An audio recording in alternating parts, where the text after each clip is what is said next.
Debatable. I'm running this monkey farm now, Frankenstein! I know I'd go from rags to riches. Why, a 4-year-old child could understand this report. Run out and find me a 4-year-old child. I can't make head or tail out of it. Faravelli, you've got the brain of a 4-year-old boy, and I bet he was glad to get rid of it. My fate is up to you.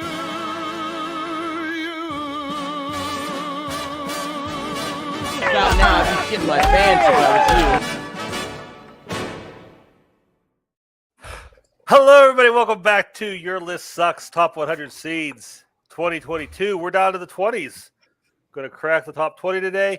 We're getting back into it. So far, the rankings have kind of been a little predictable. Everybody's kind of set in the spot they are. But this is your chance, guys. These last two episodes weighted a lot more heavily than everything else. So this is your opportunity to jockey for position. And hopefully you do so because this show needs a little bit of drama. But speaking of drama, Jack Pinchuk. Jack, you've been consistently in second place for most of the series so far. Do you think you've been drafted on Cody? Do you think you're going to be able to pass him this week or next? I mean, I doubt it.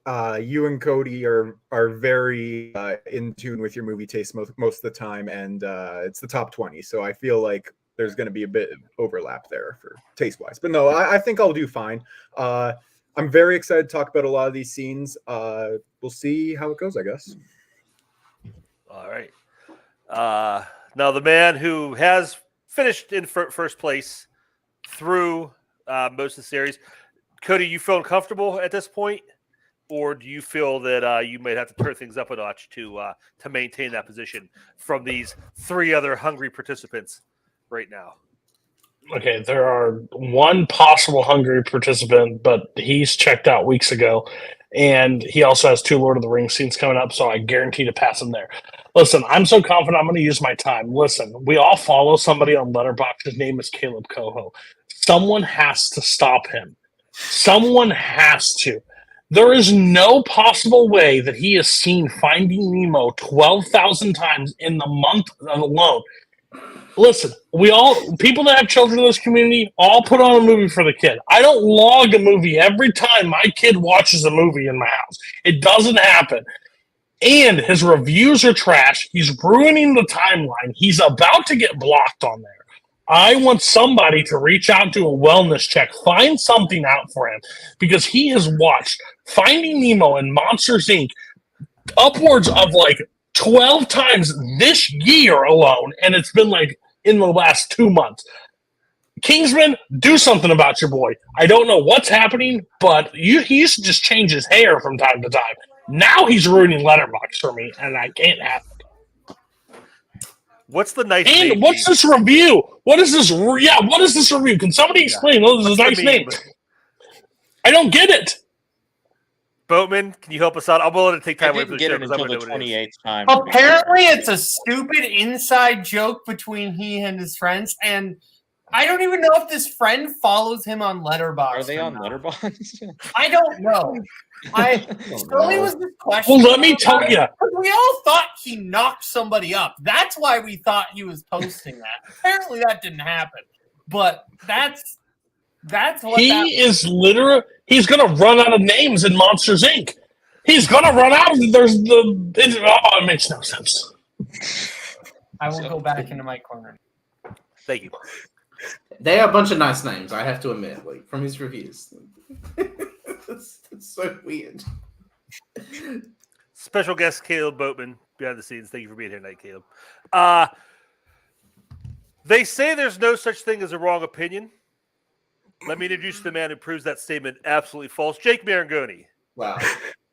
Jake, how are you going to do this week, these last couple weeks?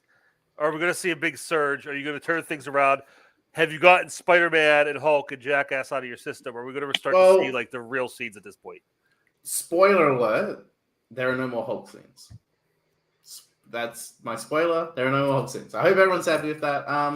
I've got plenty of Spider-Man scenes. Everybody knows this. I don't need to say anything else.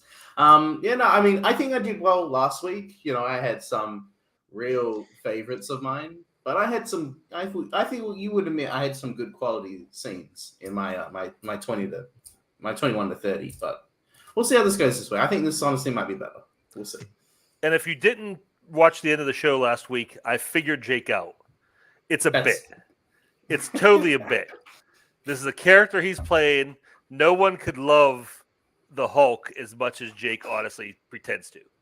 So this is a character he's playing, which is great for me because now I realize I can be as mean as I want to Jake when we're talking about these movies. Wow. Because I'm not being mean to my friend Jake, who I love and respect. I'm being mean to this character he's created, which really frees me up these next couple episodes. So it's going to be a good I'm time. so into character. I bought Hulk on 4K the other week.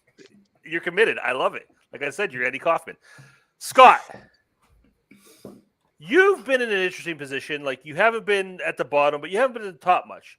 But again, like I said, these are the weeks where you make up that ground. Or are you going to make up that ground this week? Yeah, probably not. I kind of feel the same way as Jack that Cody's probably got this on lock for the last couple weeks. I'll be happy with second. Honestly, it started out a little rough with getting third a lot, but I've picked it up a little bit, won 1 week, so I'm content. I didn't come into this thinking I was going to win the whole thing, to be honest. All right, let's get started. We're going to do it like normal YLS. A little different, the bottom three. We're going to do it just me and the person talking. But if anybody else has something they really want to say, we're going to let them talk about it. But let's, kind of keep that on pace. We've already talked to her this quarter after already. Jeez. Okay, Jack, let's start you off. Bottom three, 2018. All right. My number 20 is The Border from Sicario. My number 19 is Battle of the Heroes, or Obi-Wan versus Anakin from Star Wars Episode 3. And my good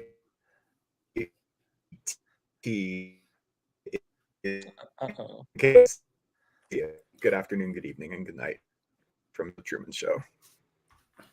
Okay. Jack, we're losing you, buddy. Can you hear me? Yeah, he's frozen for us.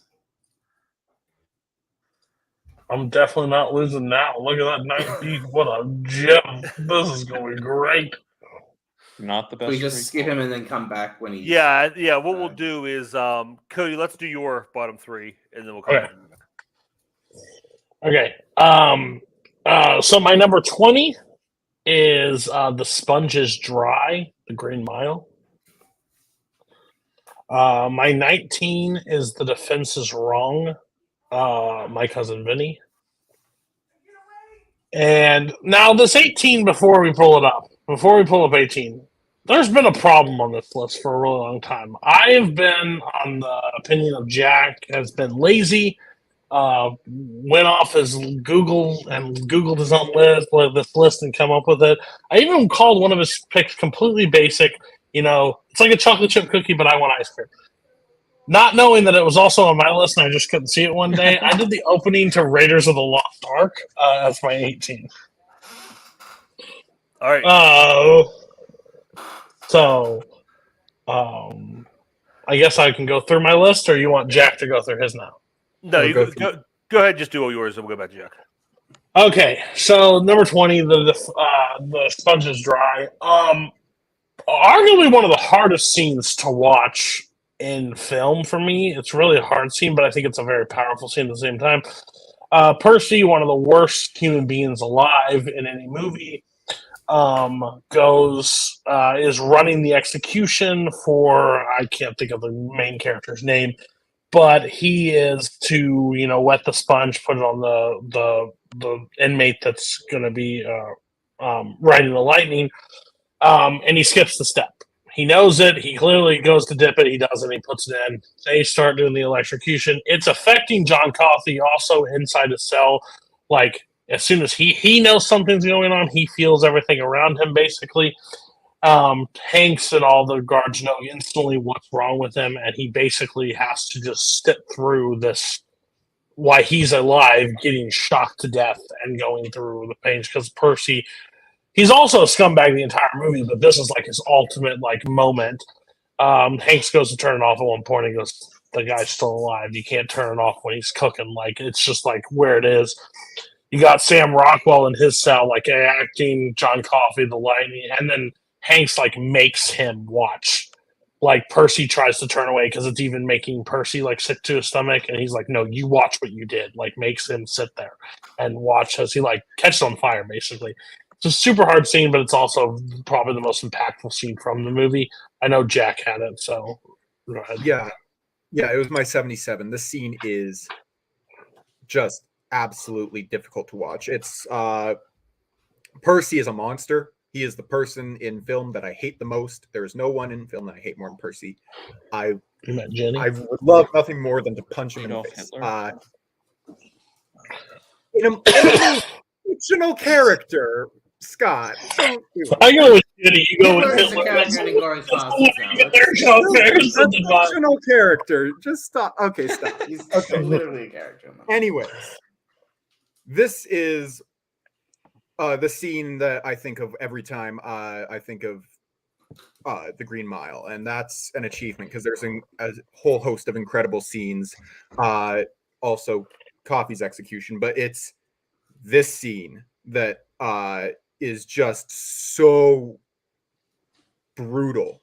Percy realizing what he's done and feeling that shame for you can see him feeling that shame for a second there, and then Hank sees it too, grabs him, makes him watch what he's done because he can't turn it off, and so he's making him watch while the guy's frying in there. It catches on fire, and it's just horrible. One of the most painful scenes I've ever watched. It's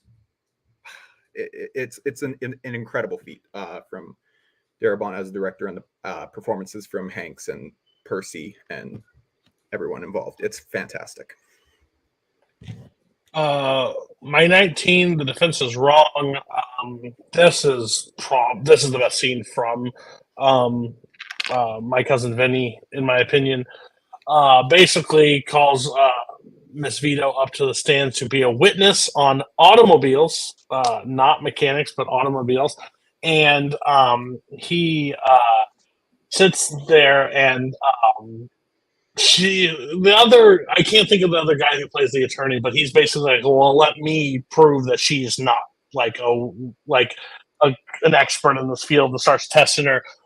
She basically proves him wrong, and then they starts talking about the car, and like she starts just putting on a master class of just, I won't quote it because I will do a terrible job of the quoting, but it basically proves that there's a different car, it's only in one model, blah blah blah, and it's just like Vinny knows this the entire time, so he's like, "Are you sure?" Like, Leslie says, "There's more," and she's like, keeps cutting down like everything about it, and he's already sent off like to find the other stuff about it. It's basically the big reveal of the final scene, but like she's able to just dismantle that entire car room. Even like the judge is like enthralled with what she's saying the entire time. So if it's strong as mine. And then what a brilliant scene number 18 is. I thought Jack had too low. I thought it was too basic of a scene, but I have it at 18, which is the proper rating for opening the Raiders of the Lost Ark. It's brilliant. It's absolutely brilliant. Nazario's in this scene too. If you ever watch this, especially when he gets stuck, he definitely it looks like Nazario when he gets like impaled. It looks like Nazario. Go check it out. But overall, this scene, I mean, it's been talked to about death, like, and people think it's like, one of those important scenes in film, but I really do. I think with the score and the suspense level and is he going to get out of this? It's the first time you actually see Indy do this stuff. So we talked about it a little bit before with Jack and Boatman, and they didn't give it enough credit. So I'll pass it off to the host with the most that knows, film. So go ahead. Okay. Green Mile, the dry sponge. I've cried. I cry a lot at movies, like for sadness or happiness. Like this movie, I remember sitting in the theater and I was crying out of anger and just rage. And I was shaking. Like Kathy sitting next to me, she's like, "You need to calm down. Like this is a movie." But I cannot remember a time I've ever been so furious in a movie before. And Percy's just like the perfect Stephen King character, like the person there's nothing supernatural or like, otherworldly evil about him. He just like the perfect embodiment of like human evil. And this scene just completely wraps it up. And yeah, I like I said, the emotions I felt watching this scene, I can't remember a scene that's ever made me feel that way before. My cousin Vinny, good scene. I went back and rewatched this. Really good scene, really fun scene. I know how much you love this movie. I still think it's a little 19, probably a little high for this one, but still good scene. Okay, Raiders, fantastic scene. Probably the greatest character introduction ever, because this tells you everything you need to know about Indiana Jones just through these actions. And what you need to know about Indiana Jones is he's a sham. Like the whole like man of action is a complete act. Like Indiana Jones is a bookworm. He's a nerdy college professor, and his love for archaeology gets him in these situations. But it's not real. We find out later he even like made up a name for himself for this persona. And just the fact how you show like he's like super cool, like with the whip and the map and everything moving in, he knows exactly what to do. But as soon as the crap hits the fan, he's just running for his life like a scared child. And I love that so much. It's such a great scene. I want to address the conversation when you guys talked about this when I was here. Kaleb Boatman, FANDOM, your host. Thank you very much, Kaleb. You did a great job. But the idea that this scene is too basic, like, just blows my mind. Like, the idea that one of the greatest like exercises in filmmaking ever is basic because it's so great. Like, just ridiculous to me. I got Jake over here bringing me, Nick Nolte and Hulk, and then this masterpiece is too basic. I wish each of you would have brought me 100 of the most basic scenes you could think of. I think this show would have been so much better if you guys would have done that. So I know you got a hard time for it when Boatman was here, Jack. Don't worry. Grand scheme of things, it's really going to help you. Cody, great pick. I did not give him a hard time, for the record. You said it was basic. You talked about how basic. I said some things are basic, but that's okay. I was positive towards the scene. Do not slander me. He was overall positive. He was mad at everybody else. He was pretty positive. Okay, everybody else was the problem. Sorry, Boatman. I will, even though we're only at 18, Jake and Scott, I need you to defend yourselves. Why is this on your list? Oh, okay. It's a great scene. Like, this is exactly what I talk about with Godfather. Like, if we're doing top 100 best scenes of all time, objectively speaking, I could absolutely have this on my top 100. I would. But just as far as personal favorites go, I just have other scenes I would want to talk about that I love. And then, this one is great, though. Yeah, I mean, I pretty much agree with Jake. It's obviously a great scene. It's obviously an incredible movie, but it's not like a movie that's super personal to me or like a personal favorite. So I would much rather leave people who do love it even more to talk about it, and I'll have my weird picks over here in the corner. All right. Let's go back over to Jack. Go over your list again, too, just so make sure everybody hears it.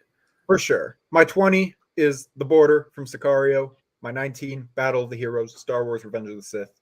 My 18, In Case I Don't See Ya, Good Afternoon, Good Evening, and Good Night from The Truman Show. And none of those were yikes. Perfect. The Border. What a brilliant exercise in tension. This is easily Villeneuve's best directorial effort, for a single scene. It's incredible. The tension starts well before they cross the border into Mexico to pick up the prisoner. Everything in this scene is done with intention. Things so mundane as rolling down a window can, in a car, can ratchet up the tension even more when they go over the rules of engagement of when they're allowed to attack the men in the car that are coming to kill them to take the prisoner back. As soon as they exit the car, everyone else is going. As soon as they draw their guns, people are going to die. And it cuts back to Emily Blunt after everything that happens. They leave the car. We cut back to Emily Blunt's character's POV. They start massacring these people in their cars. Cut back to Emily Blunt, who's just absolutely mortified. This scene is brilliantly tense. Villeneuve is a master director and one of the best working today. Arguably my favorite working today. And this is just him at his absolute best. I love this scene, and I could watch it 30 times. It's incredible. My number 19, Battle of the Heroes. Sometimes, look, we know the Star Wars prequels aren't good for the most part. This is the exception, and this scene fully embodies why. Everything has been leading to this moment. The fall of Anakin into becoming Darth Vader, Obi-Wan's failure as his brother and his teacher, basically, and just Obi-Wan realizes the truth that Anakin's gone. He's not coming back, and he has to end this. And the fight we get is brilliantly choreographed. It cuts back and forth between the Mustafar battle and the battle in the Senate with Yoda and the Emperor, which is also a solid battle. But the attention is 100% focused on Anakin and Obi-Wan and their fallout. It's a great moment, some incredible choreography, some great action. Shut up. Anyway, incredible action. And once again, John Williams proving that he's the greatest composer ever. So yeah, no, I cannot watch this scene enough. It's fantastic. And then we get number 18, In Case I Don't See You. Arguably my favorite ending. One of my favorite endings in film. We'll get to a couple later, maybe. But this is one of the most satisfying endings in film history.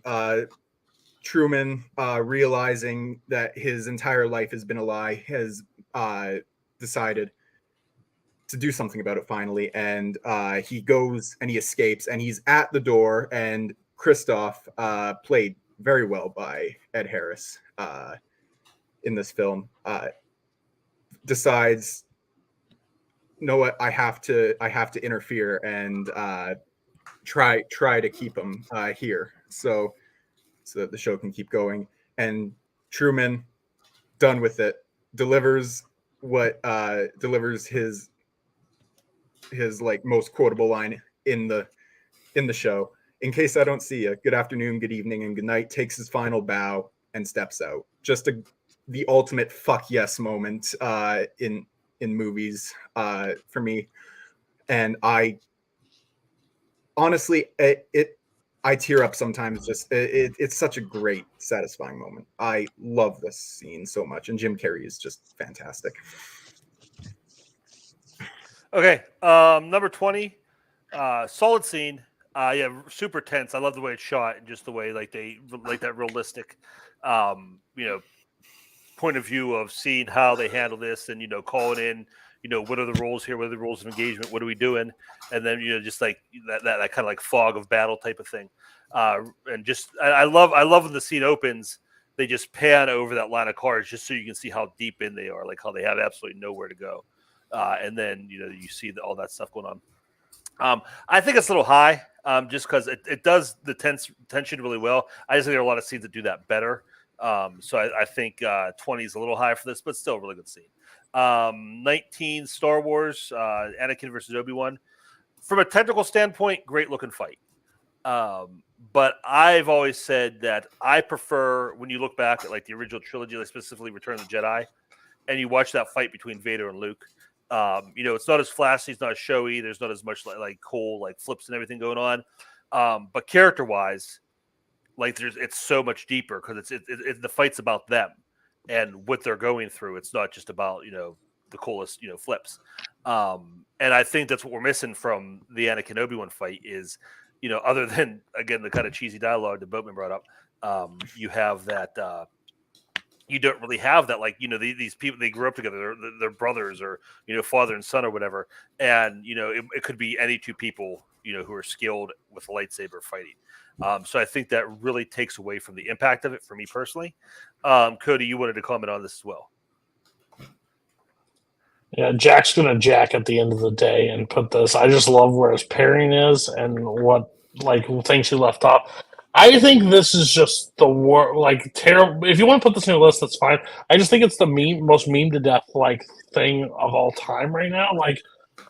I just don't understand. And it's on rewatch. It's very hard to see what's going on in this fight for majority of it. You see the sabers and they're going back and forth. And it's cool.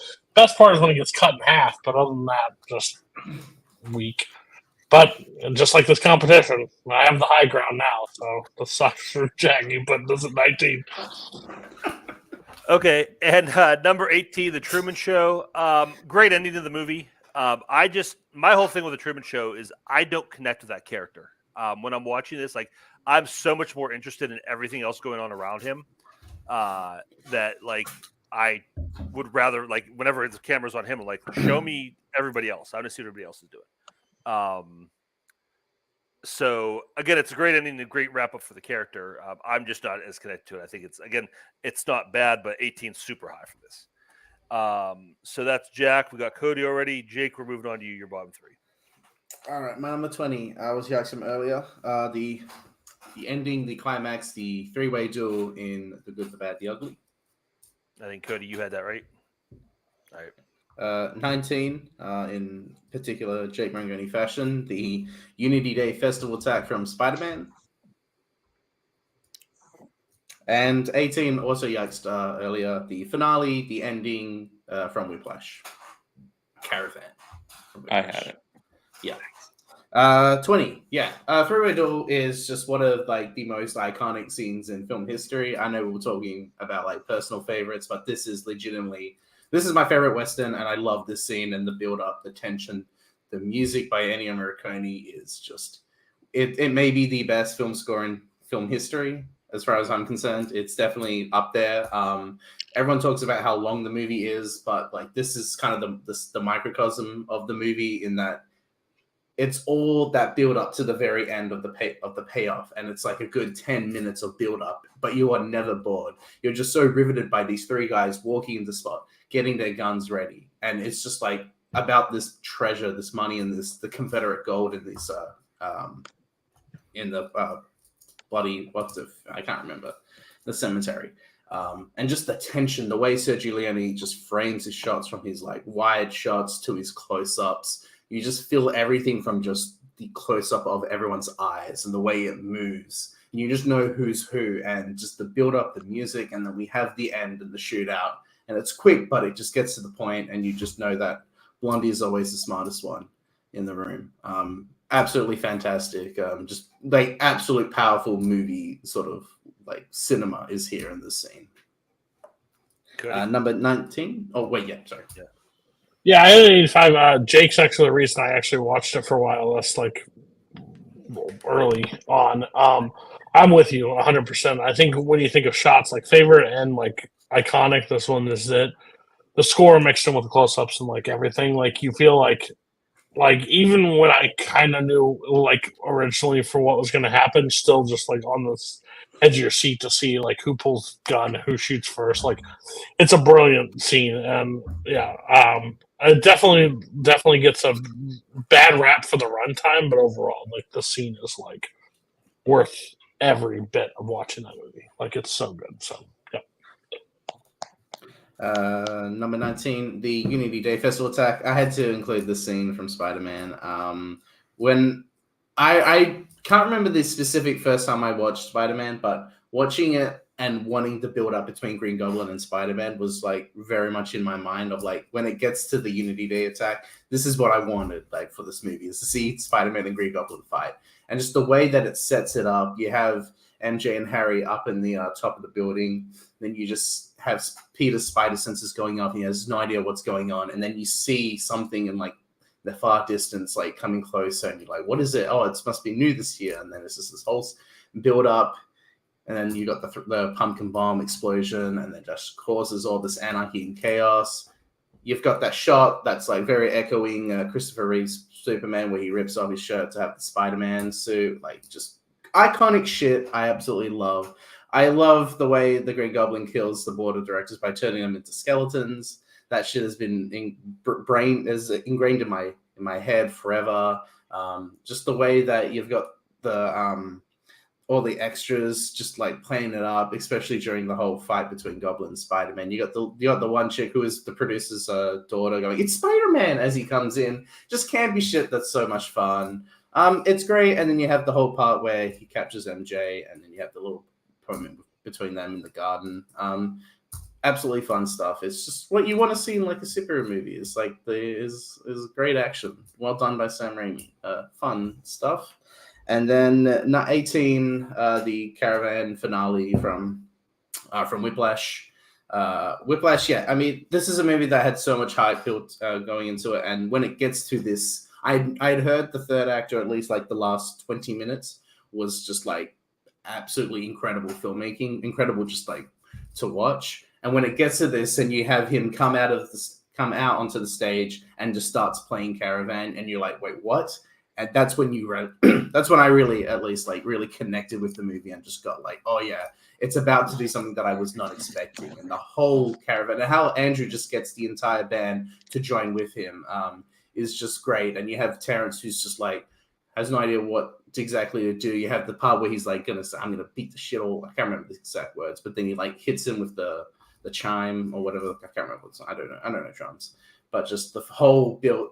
How it builds up, and then you get Terrence and he's on his side and he's helping him. He's like, yeah, this is what I've wanted from you, like from this entire movie. I wanted you to be exceptional. Like, this is what I've wanted, and I could see it in you. And you just have this whole build up, and it just gets to him, and he keeps playing. The song's done, but he keeps playing, and it builds up, and then bang, and you get to the end, and it's just like this triumphant moment of, it doesn't matter what the audience, if they applaud. It's just the fact that Terrence finally sees Andrew and just is like, I'm proud. Like, you've done what I've wanted you to do. I see the exceptionalism in you that's finally out. And you just get them all that end, and then bang, and it just cuts to black, and that's the end of the movie. Just the fact that it's all about this between the two characters and not what the audience thinks, I think is incredible stuff.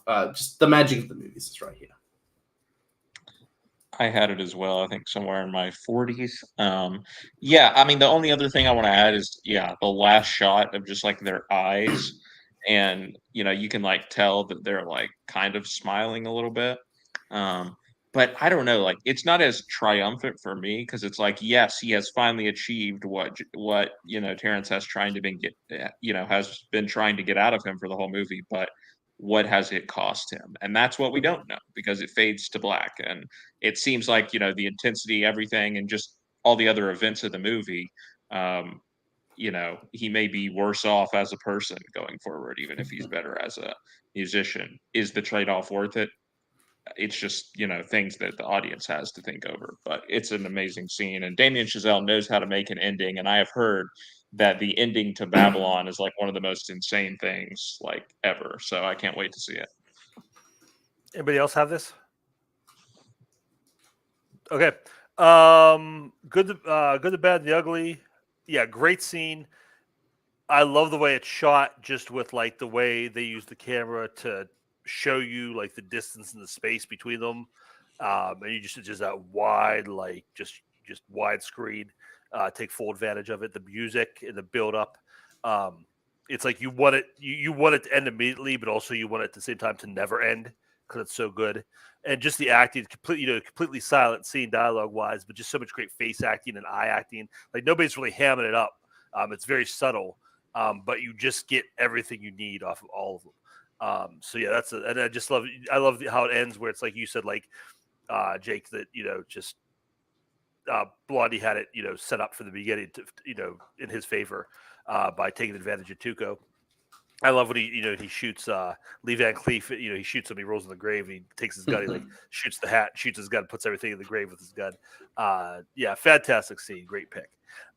Spider-Man. I should have had Koho like just clip me saying this weeks ago, so I didn't have to repeat myself. Decent superhero movie scene. I'm not gonna say it's a bad scene, but top 19 all time. Favorites. Lots of superhero movies you could have had on this. I think if you wanted the better, superhero fight / parade, Batman '89 does it better in my personal opinion. So again, I know you love it, but 19 is crazy high. And yeah, the ending of Whiplash. I'm not going to go too much. I've talked about this a million times. How much I love this scene. One of my all-time personal favorite scenes. You guys really, hit it here. And I love the way you guys both talked about it. Like Jake, you talked about how it was like triumphant, and Scott, you talked more about how it's like the darker side. And I think that's what's so great about this scene is you don't know, and you feel both those things at the same time. It's like, yeah, it's great for me. Finally got that. Fletcher has his Charlie Bird Parker, but he's almost like a Frankenstein. And last time I watched this movie, I never really noticed this part before. Paul Reiser, who plays his dad, I think is great in this movie. By the way, like he's like a really great like supporting cast member in this. He's watching from the side of the stage, like he's a crack in the door. He's looking through. It's almost like a Godfather type shot. And he in this movie he represents like normalcy or mediocrity, depending on how you interpret the movie. But he's watching Andrew as he's getting into it and as it's building up. And look on his face; he's not proud. He's terrified of what his son's becoming. And I just love that so much. Like you see him like Andrew untethering from his life to become this thing. And it's everything he wanted, but like Scott said, at what cost? So I've said this many times. Every time I watch this movie, I'm thinking about that ending for days.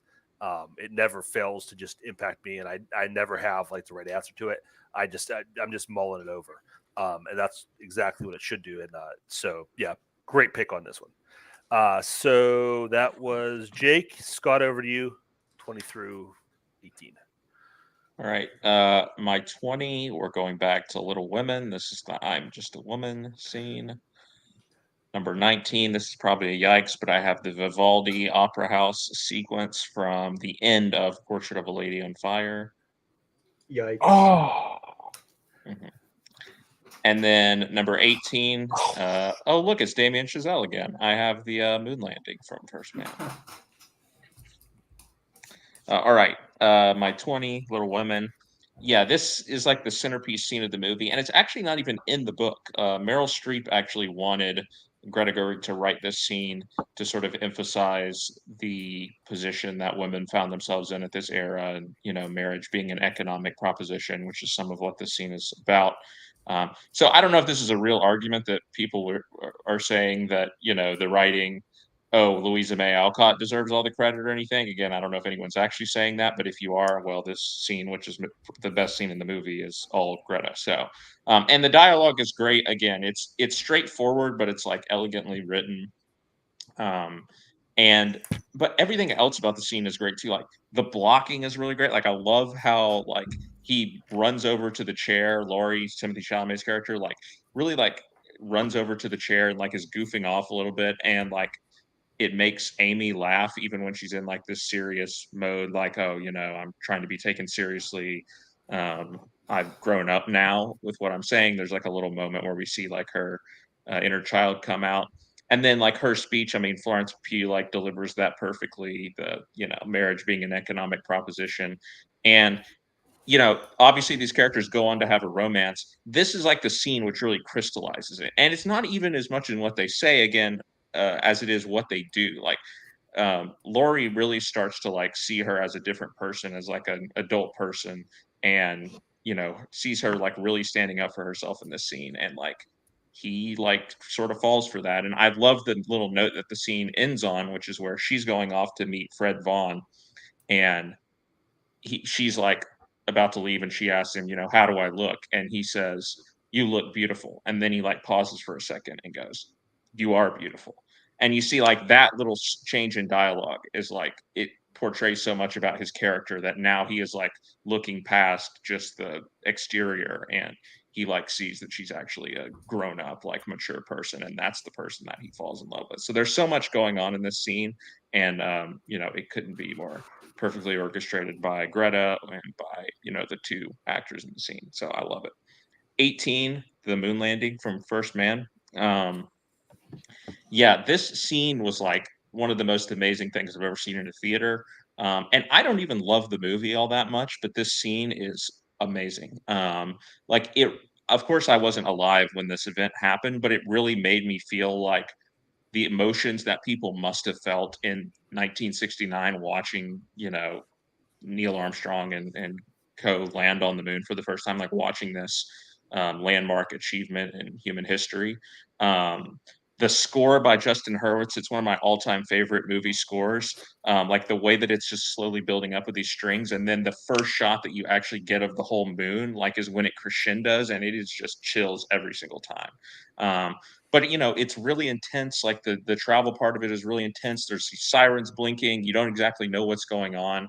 And then I love the way that it portrays the actual landing, where you're like looking out of the bottom of the ship, the shuttle, and you see like it moving very quickly over the surface of the moon, and that's how it's like showing you that they're about to land, and you see like the kind of about to touch down, and then like all of a sudden just the shadow comes in and covers all the light, and it's just silent for a second, and that's how it's like a very sort of subtle way to portray that, and maybe portrays how it actually felt to the astronauts inside the shuttle. I mean, it's a very immersive. All the space scenes in the movie are very immersive. So it's a stunning scene. Again, it's one I'll never forget watching in theaters, and I come back to it often. Okay, Little Women scene. I'm surprised to hear you say this is the best scene in the movie, because honestly, I had forgotten how to go back and find it and look at it. It's not like it's not a bad scene, but it's just kind of, I feel like it's just there, like it's almost like an exposition scene, just like explain her character and her motivations. Like it's an interesting conversation, but I really didn't see. And I'm not even going to talk about Florence Pugh. She's fine in it. They're both fine in it. But this really didn't strike me as like other than explaining that part of her drive. Didn't strike me as like a very powerful scene in the movie. In a movie filled with powerful scenes, for you to say this is the best, as someone who really loves the movie, is it's honestly surprising to me. And I think this is your second pick. I don't know if from this movie. I don't know if you have any more, but yeah. Like I said, this just that was kind of surprising to me. And First Man, I wouldn't have thought of this, and I think it's a little high, but it's still a great scene. What always fascinates me about the moon landing is just we think about it now. It's like in 2022, it's like, oh yeah, go to the moon. That's no big deal. We can do that. But we never really think about it. It was like 1969, and they basically just launched a metal box into space. And I don't think other movies in the past have done it like The Right Stuff and everything. I don't think this is the first movie that was made recreating the moon landing where they had the technology to really recreate it as it was, and show you everything as they saw it.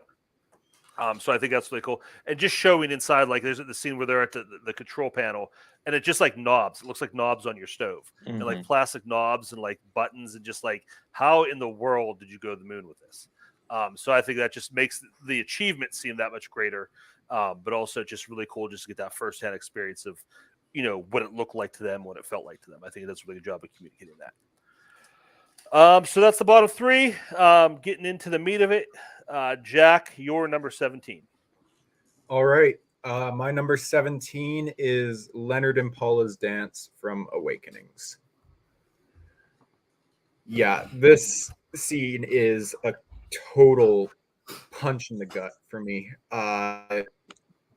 For those of you that haven't seen this movie, Robert De Niro's character Leonard has been basically in a coma for decades, for like 3 decades, and he finally wakes up and he's made progress. Rum Williams has been treating him, and he's gotten better, and it seems like he could reintegrate into normal life eventually. Spoilers, by the way, spoilers for Awakenings if you haven't seen it. Yes, massive spoilers. This is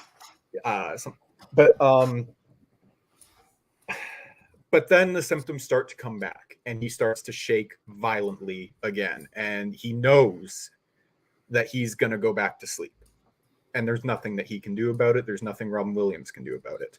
And the woman that he's kind of fallen in love with during this time, Paula, he's sitting down in the cafeteria with her of the facility and the hospital, and he's basically saying his goodbyes. He's like, I can't see you anymore. And he gets up to leave. He goes to shake her hand, and when he goes to pull away, she holds his hand tight and brings him in and dances with him. There's it's just a beautiful moment of just these two people that they know they don't have any time together, and it's just this gorgeous moment of them just dancing. I can't explain it any more than that. There's this scene affects me very deeply every time I see it. I cry every time. I cried earlier today rewatching the scene, and it's it'll always be one of my favorites. I love the scene so much.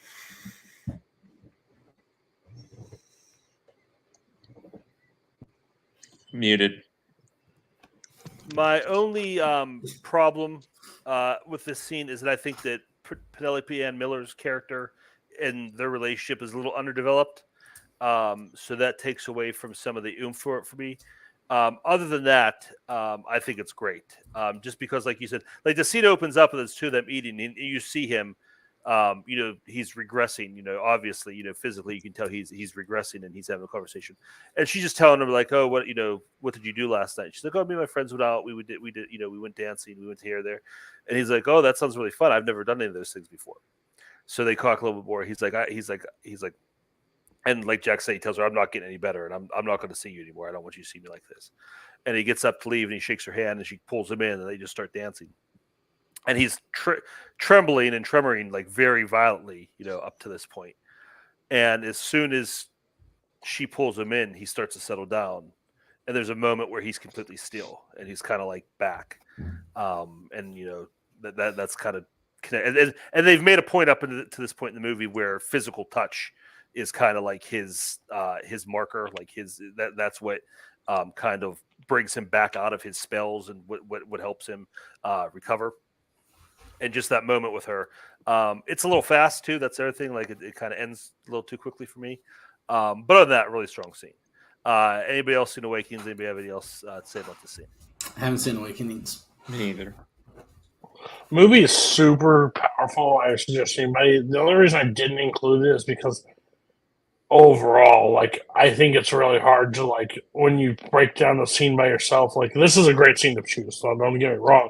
It's just hard because it requires the entire movie for you to, like, get to that point, like, to have the power. So if you watch a scene alone, it does not have any amount of weight in the movie. Like, I could never watch the scene by itself. Like, or, like, when somebody mentioned it, I'm like, oh, yeah, but, like, what led to it? I think the movie's great. Go check it out. But yeah, the scene overall, good. But it's just hard to pick a scene from this movie. All right, Jack, you're number 16. All right, my number 16. It's Martin's dance / What a Life from Another Round. Yeah, this is the final scene of the movie, and it's just it's so hard to describe for me how I feel in this scene, because it's both incredibly sad because their friend recently had passed away, and they had come from his funeral a little bit back, and but there's also this just sense of joy in this scene because they're at this restaurant, they toast their friend, and they hear their graduating class. All three of them are high school teachers, and their graduating class is driving by in like this party bus, and they pull up to like this pier and start opening bottles of champagne, and the three teachers, one being Mads Mikkelsen, goes there and celebrates with them.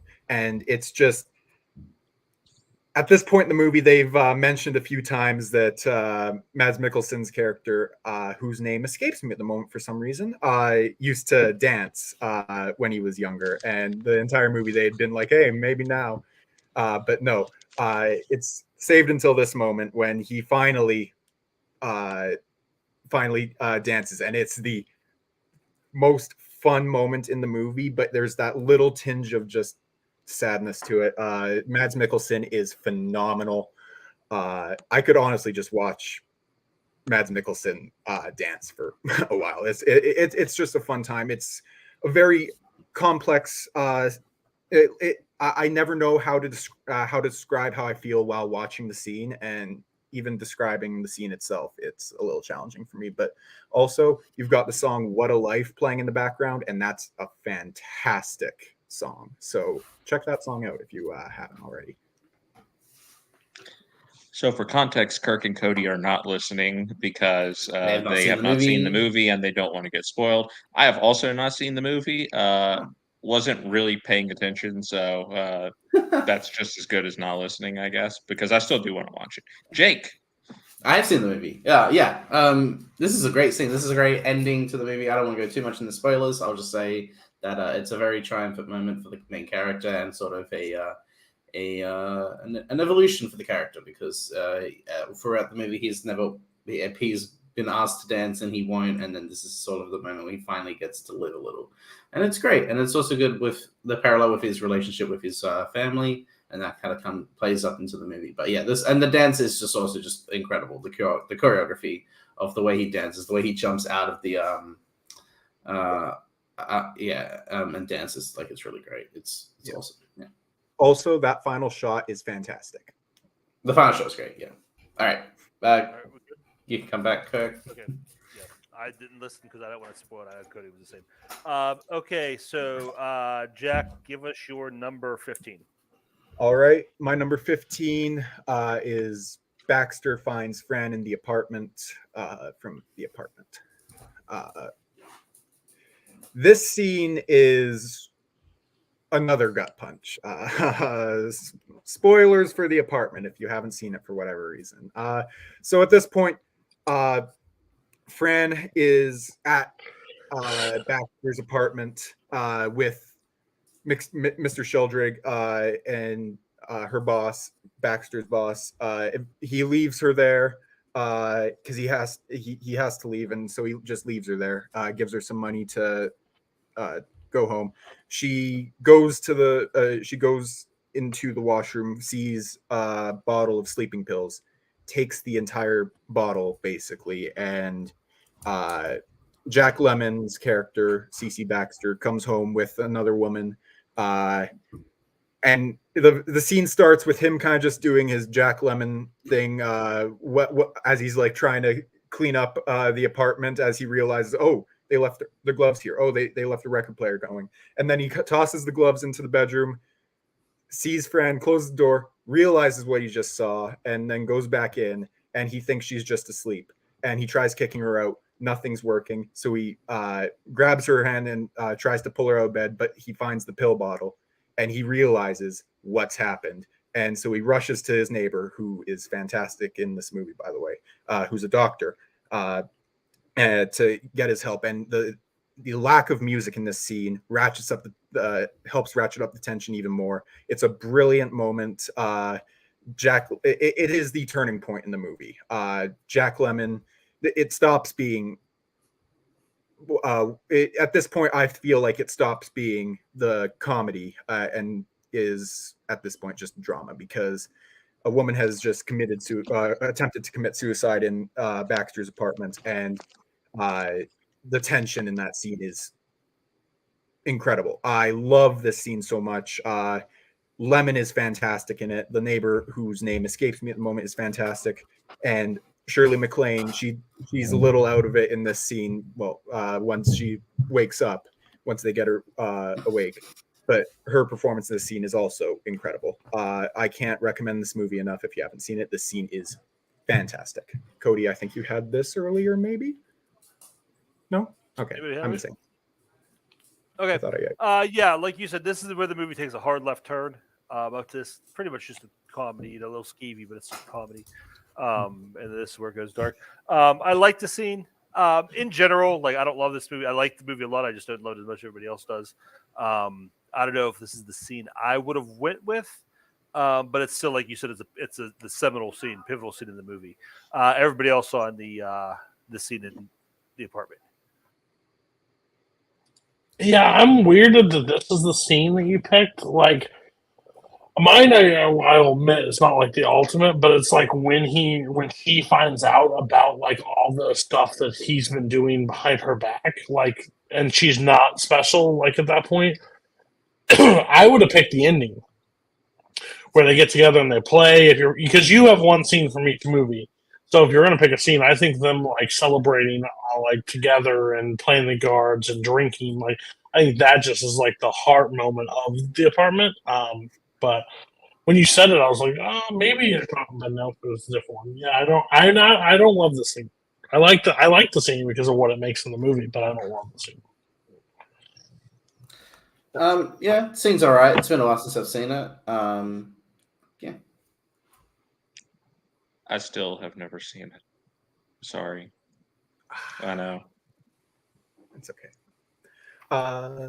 Zach Ford is furious and also very proud of you. Okay, Jack, number 14. All right. I'm like 99% sure Cody had this one. My number 14 is Salieri and Amadeus finishing the Requiem in Amadeus. Yeah, this scene is fantastic. Salieri played brilliantly by F. Murray Abraham in this film. Goes to Amadeus's house, finds him basically on his deathbed, and he finishes.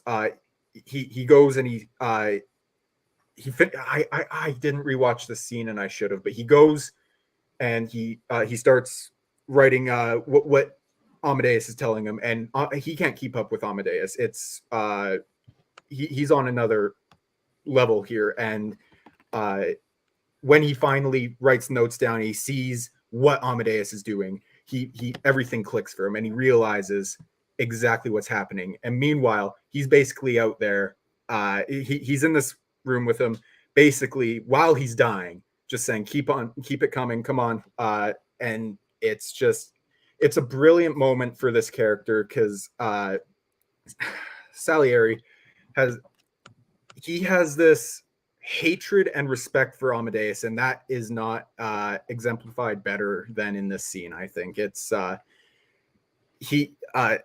it's been a while since I've seen the movie, but I plan on rewatching it soon. I should have rewatched the scene, but I didn't. Cody, I'm having trouble talking right now, so you can just take it away. 1 sec. Yeah, it's my number 60. Don't go rewatch the scene now, Jack. Listen, I love this scene. I think I think this scene is. I think this movie overall gets a like I've shown it to people and they don't find it as like great as I do. I just think like of the Best Picture winners, this is one that could compete against a lot of Best Picture winners. I think it's that great of a film. And I think it basically boils down the relationship between these two characters because the love and the respect and the hatred is so you feel it throughout the entire movie between them.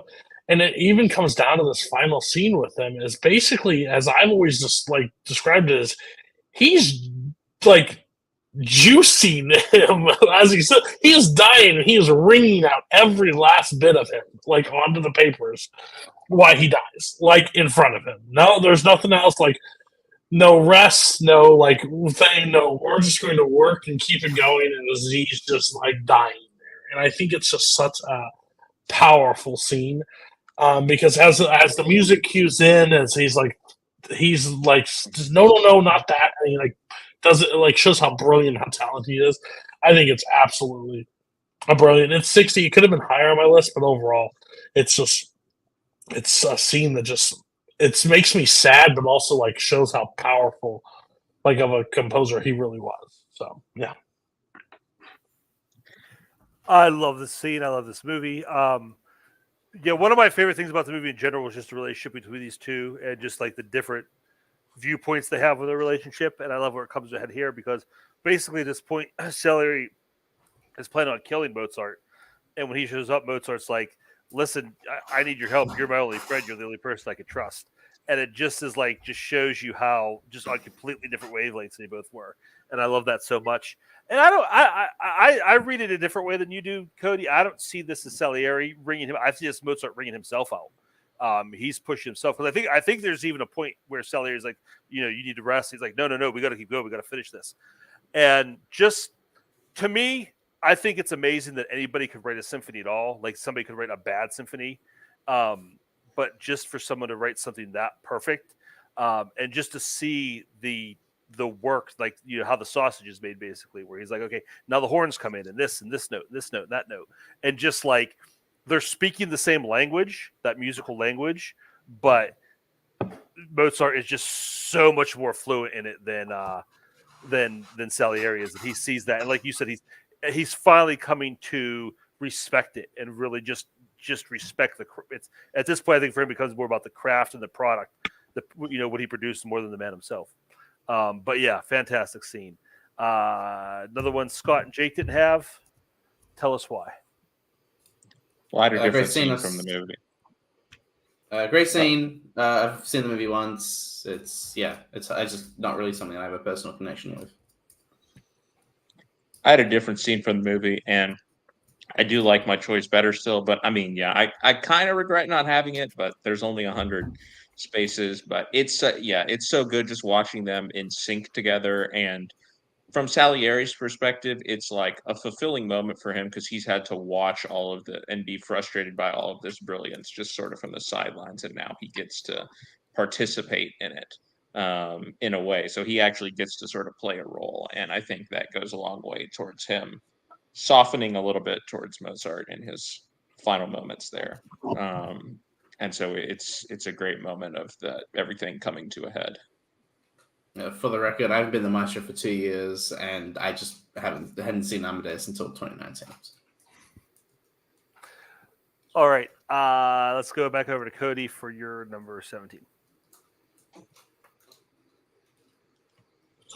Okay, so my number 17, there's a scene that plays in the intro to YLS, my YLS, but it's not the scene from this movie that's the most important scene for me. It's from Injustice for All. It's the parking garage scene. It's basically up until the point he's having to defend this awful judge into this case, but he also has other clients like along with him, and he has to pass off this one client that should be pretty easy. Like he tells him exactly what he needs to do. Like this other lawyer, just exactly how to handle it, everything. And basically the other lawyer completely just fucks it up.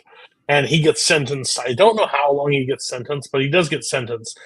And he shows up in the parking garage and he starts like beating the shit out of the other lawyer's car. And he's like, will you relax? Like, calm down. He's like, no. Do you understand? Like he's like telling him like what, because the other lawyer doesn't know at the time, but at the time the guy, and this is a spoil from the movie, his client killed himself in jail. He got sentenced. Arthur basically told him, "You'll be fine. You'll get out. Like you will serve no time. You are fine." He got sentenced, and he ends up taking his life. And he's like beating the shit out of the car. He's so emotional. He's like, "Don't you care?" Like just so distraught and so angry. Is like, and it's such a powerful scene. Like there are so many scenes from Injustice for All that does not get the same amount of credit that this whole court is out of order. Like that's like the iconic scene. But this movie has so many powerful scenes and so many. But this is by far the best scene of the thing. He is so distraught because he had to trust somebody else because he had to take a case that he did not want and was basically blackmailed into taking, and ends up losing a person lost their life because he just wasn't there to, do the thing that he was supposed to do. It is such a heart-ripping scene. But yeah. Don't you care, Warren? Don't you even care? This is such an underrated Pacino performance. And yeah, this is if Koho was here, he'd be playing the pandering clip because it is, but it doesn't matter because it's the right pick. Yeah, I agree with you. This is the scene because at the end, it's textbook pandering. There it is, perfect. At the end, he just kind of over it, and it's just like, I'm just going to go do whatever. But this is where it really hits him. Like this is where he realizes that, like, what they're doing, like the little games they play, how it affects people's lives. Yeah, basically what it is, it's just like, I don't know if it's an injunction or whatever it is, but it's just a piece of paper the lawyer has the hand of the judge. Before the judge. You're cutting out, Kirk. Okay, I thought it was me. Barely. We can see you, we just can't hear you. How about now? It's definitely on. That's Good. better. That was Okay. better, yeah. Yeah, like basically he just has to hand the judge a piece of paper before he bangs the gavel. It's all he has to do. This guy gets off. This client gets off. And he just forgets. He's like, he's like, oh, wait, Your Honor. He's like, nope, too late. And the guy goes to jail. And that's, it's mirrored in another client he has where just through some ridiculous technicality, the guy spent years in jail. And, and this is where Pacino just completely breaks down and is realizing what's, like I said, how they're destroying people's lives with just little penny ante nonsense they're playing. So, yeah, this is, like I said, I'd put this top 3 performance scene-wise for Pacino in his entire career. That's how good it is. Everybody else have anything to say about this scene? Haven't seen it. Have not seen it. I saw it once, but it's been a minute. It's definitely one that's due for a rewatch for me. I think it would probably hit a little bit different now that I have actually been in the legal profession for a minute. So it's on the list. I hope to get to it soon. Yeah, I think that you would really like this one now. Okay, Cody, number 16. It was like the number 1 movie for all top 100s that we ever did, but it's Inglourious Basterds. It's The Bear Jew. Interesting. And I think I've brought this list up to a few people that are on the show, and most people have the exact same reaction. Interesting, Cody. Yeah, it's not a shock that I used the guy from Boston that comes out with the bat and beats the guy's head in. Teddy fucking Williams. Right over the green fucking mountain. Dead center. I love this movie. It's not my favorite Tarantino, but I believe this is like Tarantino's like best film, like what he's been able to achieve. And I think it's everything that's set up in this like scene, from the score to how it's shot, the sound, like everything in the scene is so like powerful.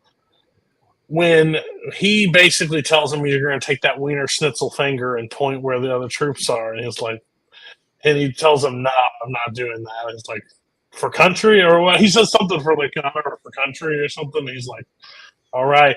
And you just hear, he's like, listen, you do what you want, but seeing him smash Nazis' heads in is the most, like, it's like going to the movies for us. And he like denies again, he won't do it. And then all of a sudden you just hear this bat just start tapping the bricks. And he comes out and I think it's isn't it the Sam Levine part where I'd be shitting my pants if I were you? I think that's the part from it. So, yeah. Is it after or it's after? Oh, yeah. It's after. But after he beats him, but anyway, he just comes out and he like this just straight Boston thick, just like cocky like guy. You thought like the Bastards were like over the top in general, but this guy comes out and he's like, and he like, you just see the rage that fills his eyes, and of course he bashes his head in and the whole thing. Like, but it's like one of these scenes, like this group, like, which most of the people should, hates Nazis so much that they set up their own little game in this whole like new thing. I just love everything about. I love everything with the Bastards. I always wish that we got like a spinoff where they weren't dealing like before we met up with the Bastards and they were just going through. But yeah, this scene is just absolutely my favorite scene from Inglourious Bastards. Like, and I didn't choose one scene. Like, I don't know if it's been talked about or not, but I want this on the record. I chose this scene because the one scene is arguably talked about as much as The Dark Knight in this community. So I just didn't have it. That scene is absolutely incredible, probably the best shot, but this scene is like, I love this scene. You don't have to defend yourself. You really can't go wrong. There's 3 or 4 scenes in this movie that you could have in your top 20, top 10, and I'm not going to tell you anything wrong with it. I love this. I mean, honestly, like when I'm watching the movie, my favorite scene is whatever scene I'm watching at that point. But I just love. I don't know how much you're considering it, but that whole extended sequence of them in that gully is so good. Just with the Hugo Stiglitz introduction, the guitar, the guitar riff, Sam Jackson coming in, and that flashback.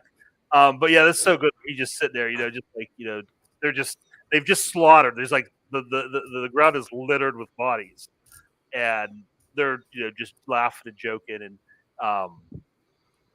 like this. What I love about this later half, like Tarantino's like revenge fantasy era, where it's like you just see people getting brutally murdered, and it's so like he picks the right targets.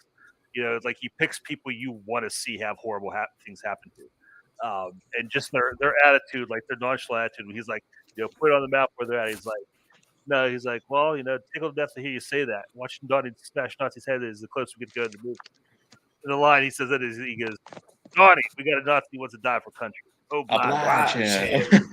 And yeah, just the fact that it's like, okay, we would have liked the information on the reconnaissance on your troops, but we'll settle for watching you get your head bashed because that's a lot of fun too. But yeah, this sets up the movie so perfectly. Like when this scene hits, you're like, okay, I'm on board. And I agree with you. I wish we would have get to see them like in action a little bit more. But I'm not going to complain because it's the movie. But yeah, this scene's so much fun. The way to introduce all the characters. Yeah. Good. I'm pissed I didn't come up with the oblige him like that. I used to say that more times than I could count, so I'm very upset with myself. What'd you get that medal for? Bravery. Yeah, the music in that part, like him just looking up, and then like as soon as he starts, that music builds. Again, it's just like just Bad Deadly. The music's blown up, and as soon as he hits, it cuts, and it just. And then they shoot the other guy. Yeah. Goddamn the park. So good. Such a great scene. We all seem to enjoy it. No one else had on the list though. Let's talk about it. It's my second favorite movie of all time, so I could have had every scene on here again. I think it's flawless. But I had multiple scenes from the movie on my list. Scenes plural. I mean, this one definitely ranks highly. We've about quoted the whole thing at this point, so I don't even know that there's anything more to say. But yeah, I mean, it doesn't get better than this movie.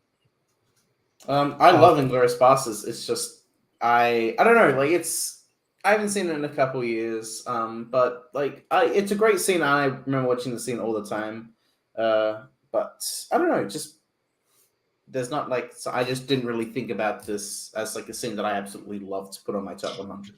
No web slinger, swinger. Unfortunately that was the case.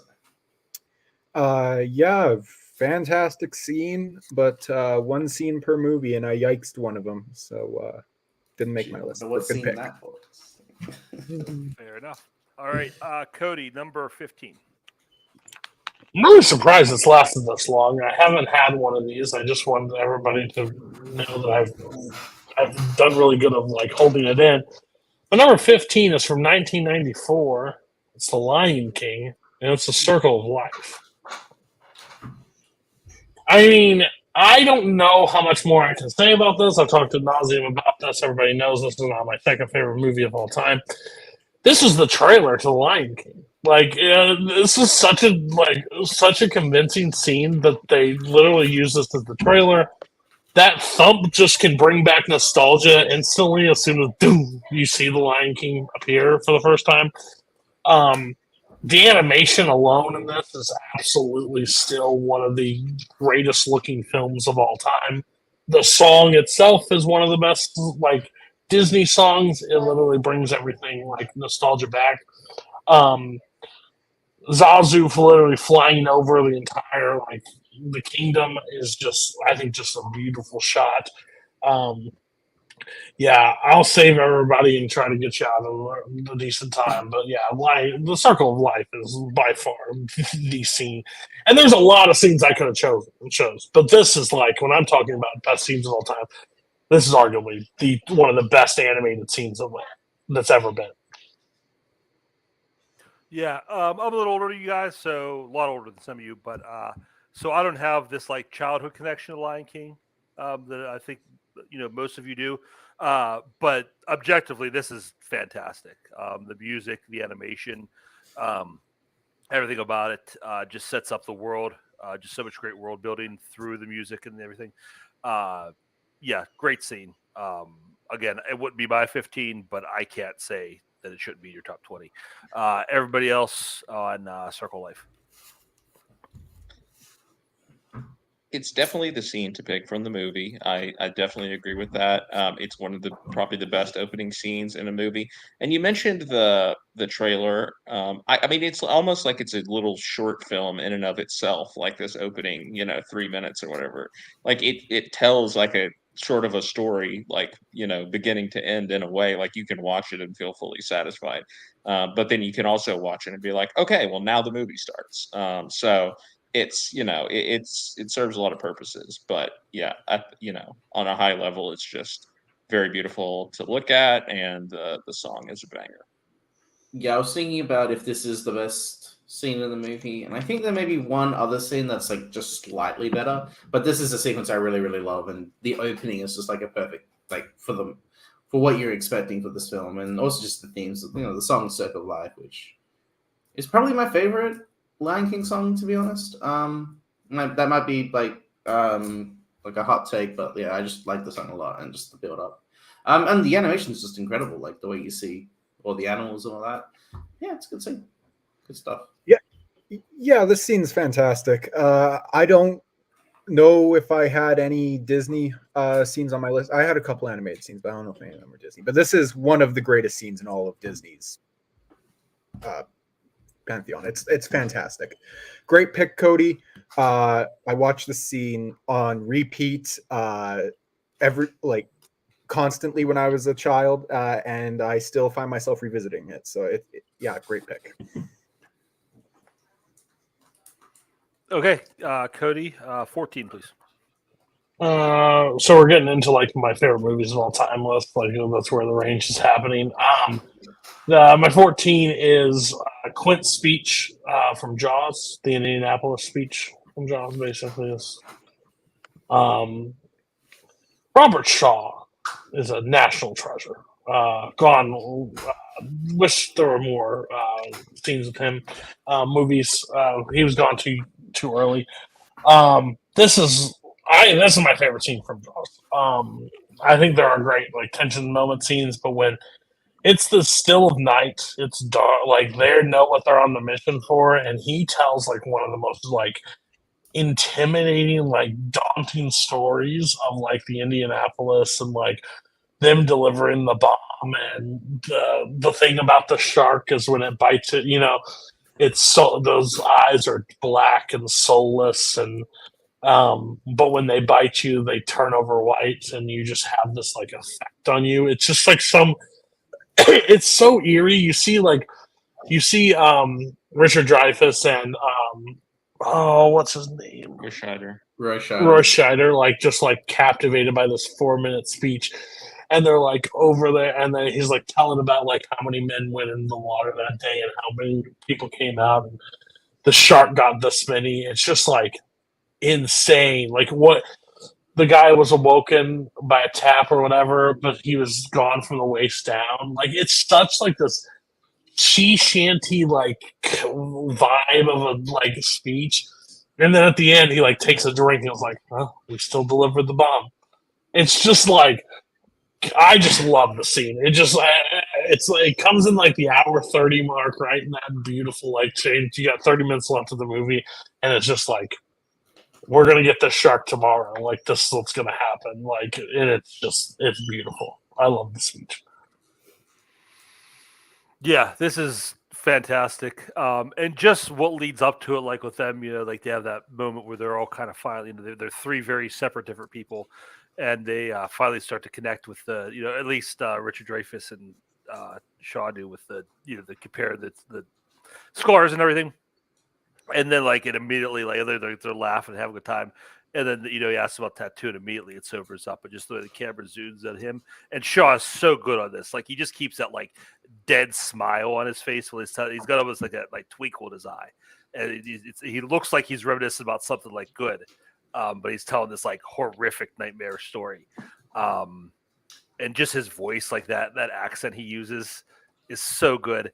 And it just you learn, like, he's before they get on the boat, he's barely in the movie, like he's just in and out of the movie, and you get like idea what he's all about, but like this just completely informs the character. And I love how he ends it. He's like, I swore that moment I'd never put on another life jacket.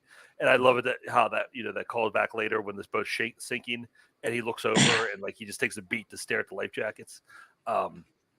Yeah, again, this could be a top 10 all time scene easy. Everybody else on Quint's speech and Jaws.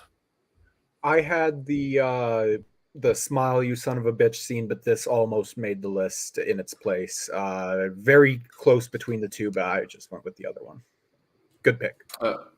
Great scene. It's just it's hard to talk about the scene when it's been talked about like forever. And I'm not saying that that's bad. That it's like it's a scene that everyone talks about. It's just I don't know what I would really add to the scene to be like, oh, this is a great scene because of like this. Like we all know this is a great scene. It's one of the best scenes ever, and I would have this on my like objective top 100 best scenes of all time. Just personally, just don't have that connection. Yeah, I mean, it's the scene to pick from the movie, probably. I love, watching him sort of relive the entire experience as he's telling the story. Yeah, Robert Shaw is great.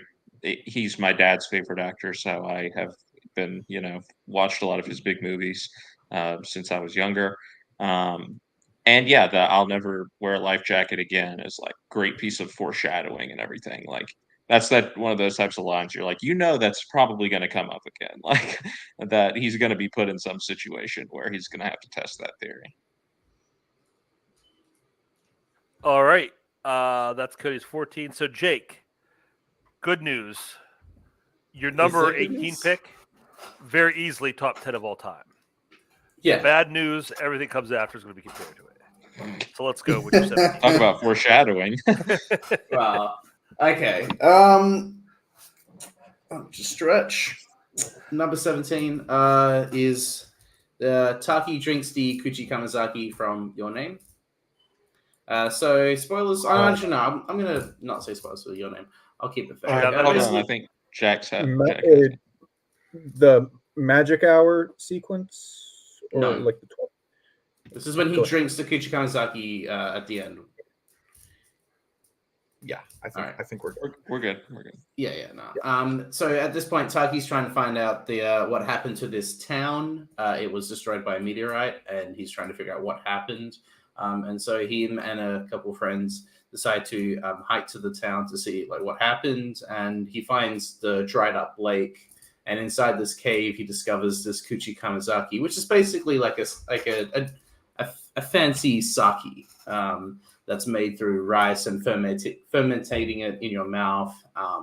And it's a really interesting, delicate process. You see it in the movie, and at this point, he's trying to figure out what happened with Mitsuha and Taki. Mitsuha, and he drinks a Kuchi Kamazaki that she made, and it's basically like the animated version of the Stargate sequence from 2001: A Space Odyssey. He has this whole visual psychedelic experience, and throughout the sequence, he sees Mitsuha from birth, like throughout her life, and like what happened to her mother, and what happened with her father, and why he's so distant from her. And you just have this whole amazing animated sequence that just goes through so much different visuals and ideas, all connected by this thread, which connects both characters of Mitsuha and Taki, and just like the incredible animation. Like I'm a big fan of Makoto Shinkai. Like his animation style is really something that I really connect with, and he's got a new movie coming out next year. Shout out that. And just the way he's able to just showcase like his skills as a filmmaker is just like incredible. Like it's unmatched from an animated filmmaker. So as I personally believe, and the whole sequence is just like so beautiful. And rewatching it was just like really powerful. And I just think the score also just really like elevates how beautiful the scene is and the animation. It's just one of my favorite animated scenes of all time. Yeah, I went back and rewatched this, and obviously the first thing I thought of was the 2001 sequence. And I'm kind of, I mean, I don't know. The animation's great. I'm not gonna lie, it's a beautiful looking scene. So I kind of understand why you have this higher. Yeah, I mean, and that's what I mean. There is some storytelling there with the characters and stuff, but mostly it's the animation, and it does look great. So I mean, again, for me, I'm not going to put this in my top 20, but I know you have a different way of looking at this stuff, so it makes sense you have it here. Anybody else thoughts on this scene from your name? This scene is incredible. There's so many moments from this film that I could have put on this list. It's my absolute favorite first time watching this year, and this scene was in consideration, but not for very long because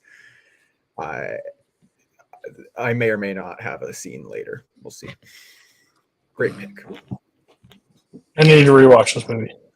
It's great. It's absolutely great. I just need to rewatch it. Yeah, it took me a second, but then when you said the 2001 thing, it came back to me which scene it was. And honestly, I probably don't remember it. I didn't remember it because that type of scene does not necessarily like resonate with me. We talked about it, I think, with the Stargate scene a little bit, that like it doesn't make me feel anything necessarily. And a lot of other scenes in this movie do make me feel things. So that's why I would gravitate towards them more. But it's a fantastic movie, so I can't fault you too much for picking anything from it. No, All right, that takes us to Jake. You're 16. Okay, so we're still not done with Spider-Man. I talked about I don't know, over a month ago about Uncle Ben's death and how powerful that is. But now we get the scene that precedes that, chasing Uncle Ben's killer from the first Spider-Man. I'm waiting for this whole sequence. I appreciate you waiting for the yikes, but yeah, I would not. I actually just wanted the banner to be up, just because I wanted to see what it said.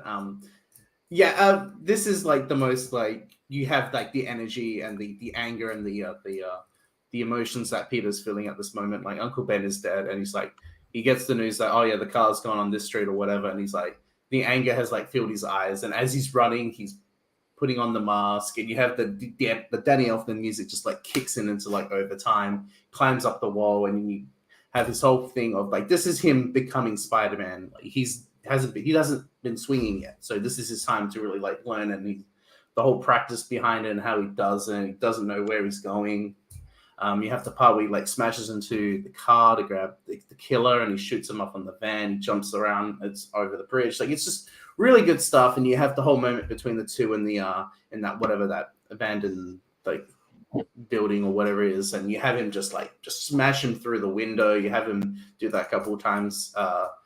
Just like the real energy, and you have the whole moment when he's like, "Did you give my uncle a chance?" And then he has him, and he sees him in the light, and you realize it's the guy that he let through at the wrestling place earlier before. Like if he had stopped him, Uncle Ben would have been alive. And just the way that the flashbacks happen, and it's like a camera light where the camera flashes. It's just a shh, and you have the emotions, and you really feel for Peter at this moment, like this is what he has done. Like he's caused this, and then you have him pull the gun, and he twists his arm, and then he falls out of the window. It's just really good stuff. Like that's what I love about the first Spider-Man movie a lot, is because it really gets to the idea of Spider-Man, and his origin story is like one of the most widely known. And the fact that this movie just gets it right, just the fact that he is responsible for his uncle's death, and you really play that through his origin story in this sequence, and it's it's really fantastic stuff. I saw this with Michael when we were hanging out at his place, and it was just really fun, and we got to really talk about like just what makes the scene really effective. We're talking about the scene. We're not talking about later continuity. We're going to ignore that. We're just looking at the scene as it is, and it's really great. And you have him at the Chrysler Building, where he gets to be alone, which they echo in No Way Home. And really, really good stuff. I think the scene is incredible. Well, yeah, you definitely picked another scene that exists. I mean, you could have worked this out. You could have just stopped, with, scene 100, Toby chasing the bus, and, went the whole way through to just the whole trilogy. That could have been your whole list, was just walking us through the trilogy. Good origin story. Good. They do Spider-Man well. I think we talked about this before with the with another scene that you talked about earlier. Just how this mirrors very much like the 80s Spider-Man His Amazing Friends the way they did the origin, which I appreciate because I really love that show. But that said, I mean, come on, Jake, 16 all time is crazy. I love the movie. Like, it's my second favorite movie of all time. I've got to have like multiple scenes of why I love the film. Like, what are you talking about? Everybody else on this scene from Spider-Man. Yeah, I mean, I've said my thoughts. I do love the movie. Obviously, it's a top 100 movie for me. This just isn't a scene. Like, I think about the scenes around this scene a lot, but there isn't like one moment necessarily from this one that makes it stick out in the movie. I mean, I like it in the sense that I like the entire movie. But I mean, again, rearranging some of the other scenes, I would have rearranged some of the other scenes on your list probably. Yeah, solid scene. Nowhere near my top 100, but good for you, Jake. The passion sold it, you know. But didn't sell it to 16 highest. I would not put it that high.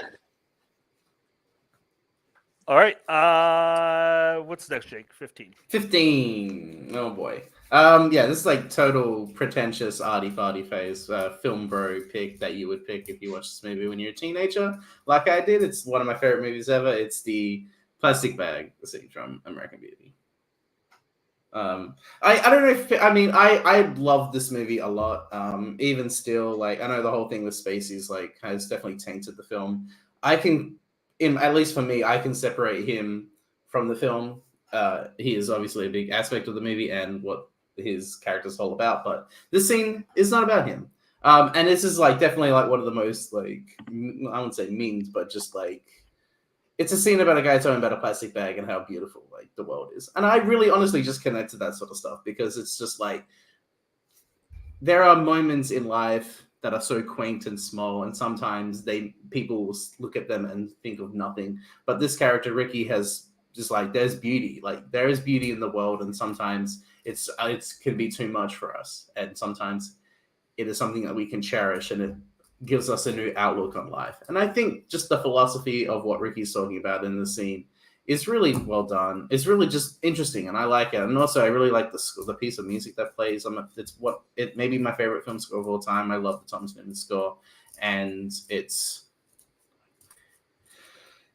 I don't know. I can't read. And it's just like I just really like what Ricky's talking about and how he just saw beauty for the first time and how this is like sort of a new outlook for him. And it's just something that I really, really like and try to look at that through life in my life and just be like, yeah, sometimes there's beauty in this world that is just all around us. And the way he sort of explains it to Jane I find really interesting.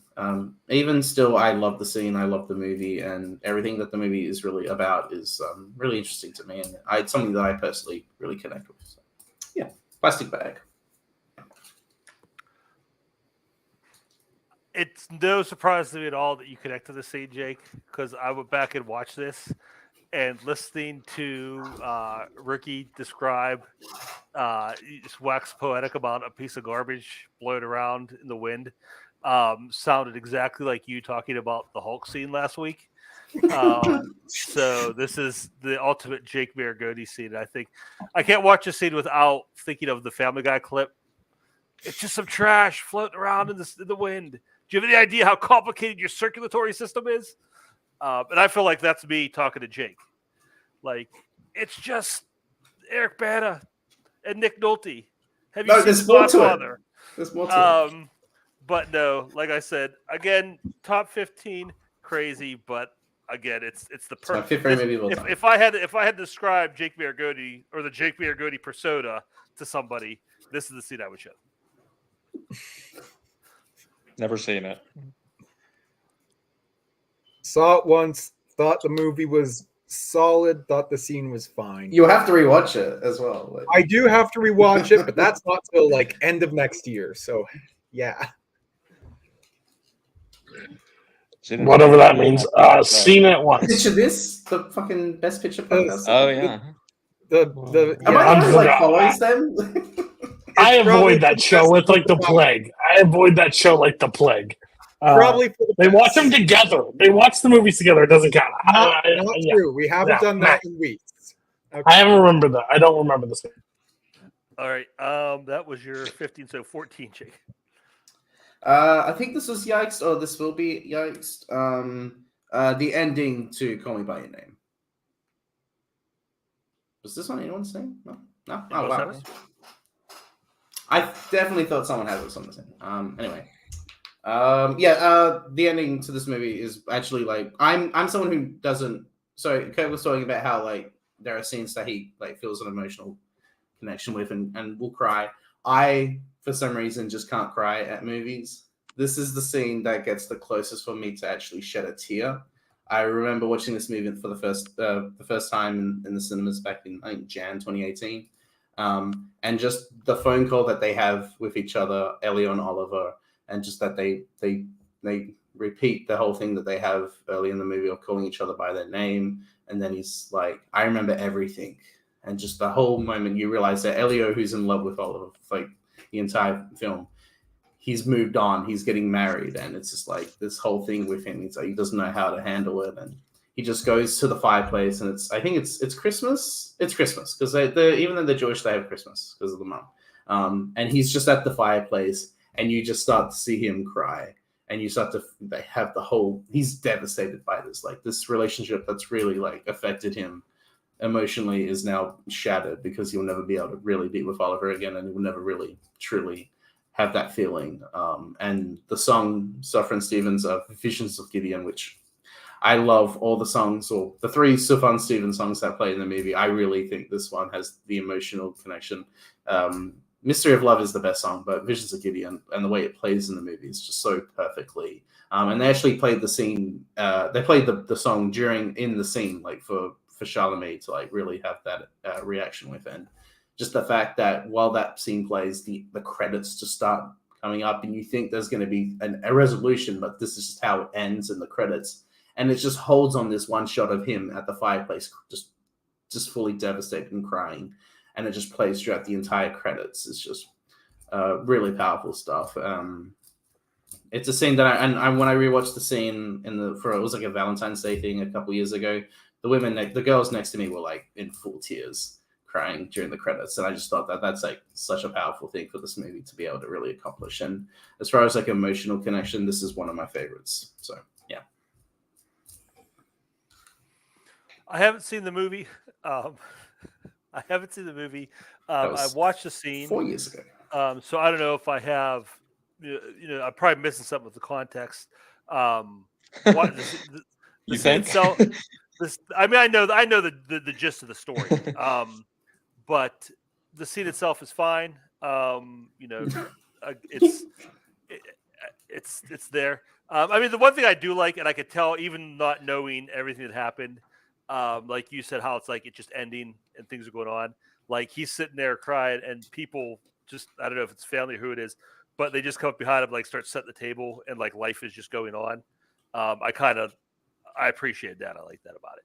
I thought that was a cool little touch. I feel like you are missing a huge amount of like the emotional connection that these characters has by only just watching the scene. Like there is. Yeah, I mean, I guess I can't speak completely to it, but right. I mean, like just saying that the scene is fine is the scene is fine because the movie itself is just fine. I watched this movie twice.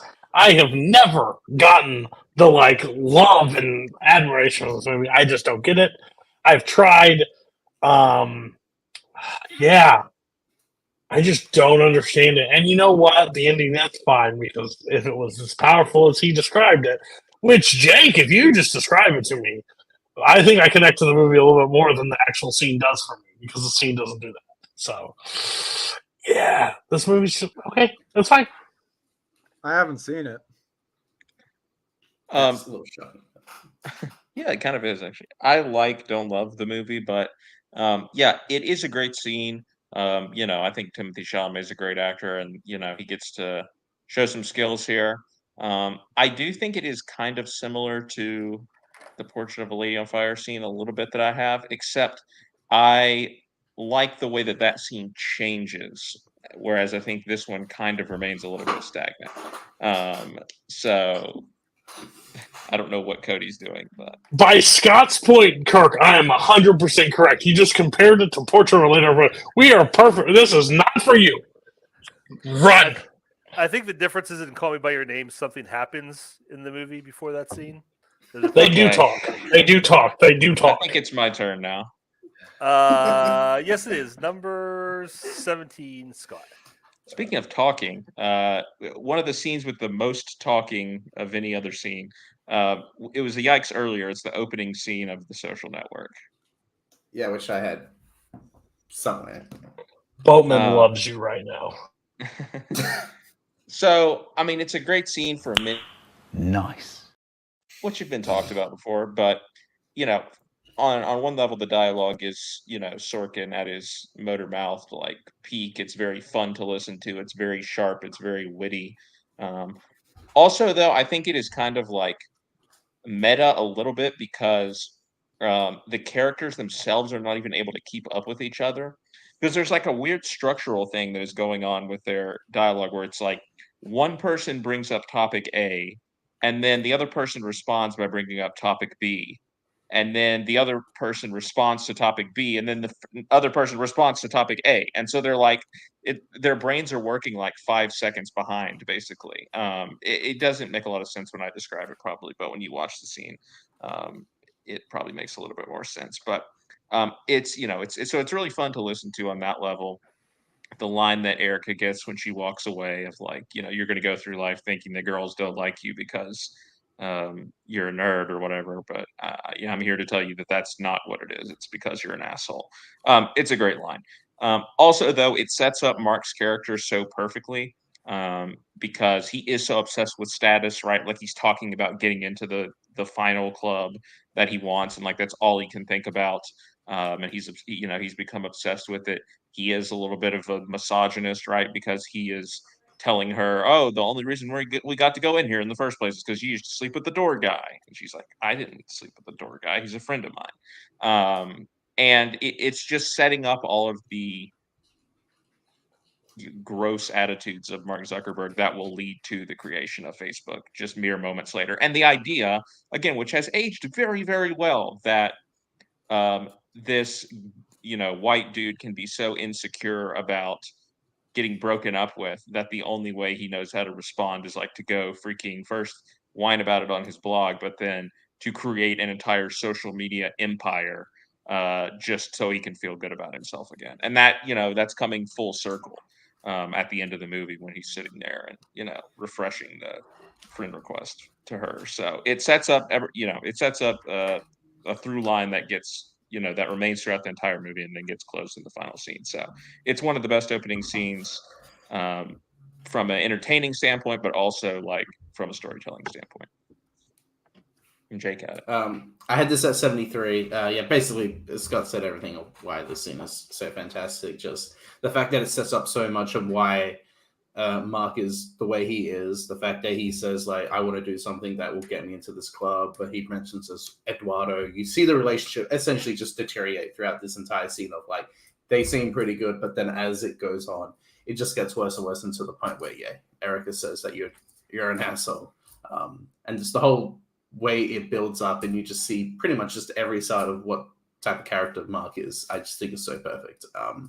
It's one of my favorite openings to a movie, and it really just sets what you're going to be expecting from this type of movie. It's just like the quick dialogue, just the way that Sorkin writes is just like, yeah, it's like 4D chess, the way he sets up, like the way Scott was saying, just so much ideas and opinions and of like, oh wait, we're going back to what was said before, but now we're going to set this next thing up. It's just really fantastic stuff. Perfect. Yeah. Yeah, I don't love this scene. I think you need the right actor for Sorkin's dialogue to work, and Eisenberg is definitely not the right actor. There's literally no one in the world that I don't hate right now. I forgot Kirk had this take. I honestly feel like if he's holding his script in front of him in the scene and just doing this and reading along, it would not change the scene at all. I think it just sounds, and for me, this is a problem with the entire movie. But I think this scene highlights it.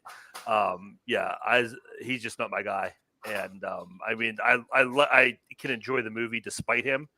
But like I said, this scene specifically is just like, ugh. Like it's Sorkin, like because of his performance, you can see behind. Like when Sorkin dialogues works, it's quick and it's smooth and it's cool and like everybody's into it. Like when you put it in the hands of an actor like him, like you see behind the curtain, like you see all like the moving parts, like not in a good way. Like you see it's not very good. Again, it's his fault. It's not Sorkin's fault; it's his fault. But I don't appreciate this scene very much because of that. Everybody else on Social Network haven't seen it. I've never heard anybody say that Eisenberg doesn't. You don't think he works well with Sorkin's style in this movie? Have you seen the Trial of Chicago 7? No. Yeah, perfect in that movie. Because you got actors that can do it. That's wild to me. That Sorkin I think dialogue. Sorkin's dialogue is the one thing in this movie, is the one thing that makes me tolerate Eisenberg because he's so good. Dialogue's bad. I'm saying because of the his character him he working plays as well. Like, well, right, but he's able to portray the character. You can't put another actor in Eisenberg's shoes in this movie and have that same scene or same movie. You're right. What It'd makes be this much better makes if this you put another actor in that scene. The way Stop! no, like 87. I'm gonna kill myself. That's wild. I've never disagreed like so hard on something in a long time. That's just dumb. That's just dumb. I think this is his best he's ever been. The opening gets a lot more credit than I give it. I don't love the opening. I think it's a great start. I think this is really high for it, but I love like when he's like, well, you don't have to try hard. You're good. Like when he just puts his foot in his mouth and you're just like, it sets who he is. Again, I think his dialogue and his performance in this movie set his career down a downward spiral because he's never been able to achieve anything beyond this. Like, this is who he's become. So, overall, great scene. For me, like, I don't love it as much as the other scenes. Like, I still love the scene where, like, they should be thanking me, like, when he hacks into the thing, like, you should be happy. Like, this scene's good, though. I will give you that. Cody, what about American Ultra, though? That was a top one. Ooh, when he talks to the tree? Brilliant. Brilliant. With a ghost at the time. That is just, yeah. Multiplex. I can already imagine what the channel? The channel was in school? That's so wild. Who isn't behind the channel? Yeah, great scene. It wasn't on my list. I had the I'm coming back for everything scene, but this was in contention for a while. Yeah, no, y'all covered it. Great choice. You're right. I did cover it. Thank you, Jack. Scott, what is your number 16? All right, my number 16. It's the newest scene on my list, I believe. It's John Peters, a.k.a. Bradley Cooper, and the van from Licorice Pizza. So I guess I would say there's kind of like two scenes involving Bradley Cooper. The first one is just like his introduction, and then this would be part two, which is when they've gone into his home and they have decided they're going to mess with him by like leaving the hose running when they are setting up his waterbed because he was like threatening Gary's brother basically. And so, they do it and they're driving away, presumably like flooding the house, and they're driving away in the van and they're like, oh, we did it, like, they're celebrating because they got away. And then, I mean, I stand by that it might be the funniest shot of the whole movie where all of a sudden the van just stops and like over the hill, we just see him just like walking like in a huff, John Peters walking in a huff. And it's like completely inexplicable as to why he would like be there, why he would be walking up, like, because he's supposed to be going to a party or something. I can't even remember where he's supposed to be, but he's supposed to be somewhere like way in another part of town. And they all just like freeze, like, oh my gosh, we're about to get caught, and this guy's a psycho, and he's going to murder all of us. And then, of course, he is a psycho, but he doesn't go to his house. So he doesn't realize. They end up like dropping him at the gas station, and then they decide to go back and destroy his car, basically. And it becomes like this harrowing sequence where, again, it's what Paul Thomas Anderson can do so well. I mentioned that Boogie Nights sequence earlier, but blending the comedy and then the tension, like in the drop of a hat. Like this goes from being a really like hilarious, absurd scene to like they now have to back all the way down this mountain with no gas, and you're like holding your breath because Bradley Cooper could come back in any minute and like, you know, kill them all. And it's great that it's like an almost silent scene of Alana like backing all the way down the hill, and you know the van, and then finally they do it. They get to the gas station. Basically, they make it just basically on coasting, and Gary's just like, oh, and they're all just like going crazy, like that was so sick, blah, blah, blah. And then I love everything that happens after, like immediately after this, but it's not really part of the scene, so I won't get into it. But it's the centerpiece of the movie. It's the standout scene. I mean, it's such a great movie overall, but it's, you know, a classic PTA scene, and Bradley Cooper's performance is just, you know, such a lightning bolt in the movie. Yeah, Bradley Cooper. I like the movie, but Bradley Cooper is definitely the best part of it.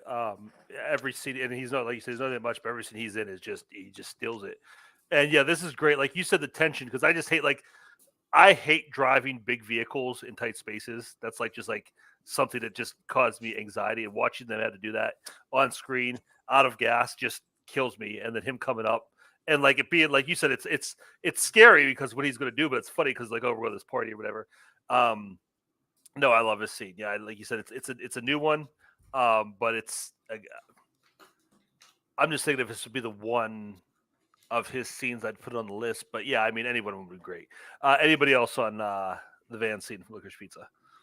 Great scene, absolutely terrifying when she's going down the cliff backwards. That's always terrifying, and the fact that she actually did that is really cool.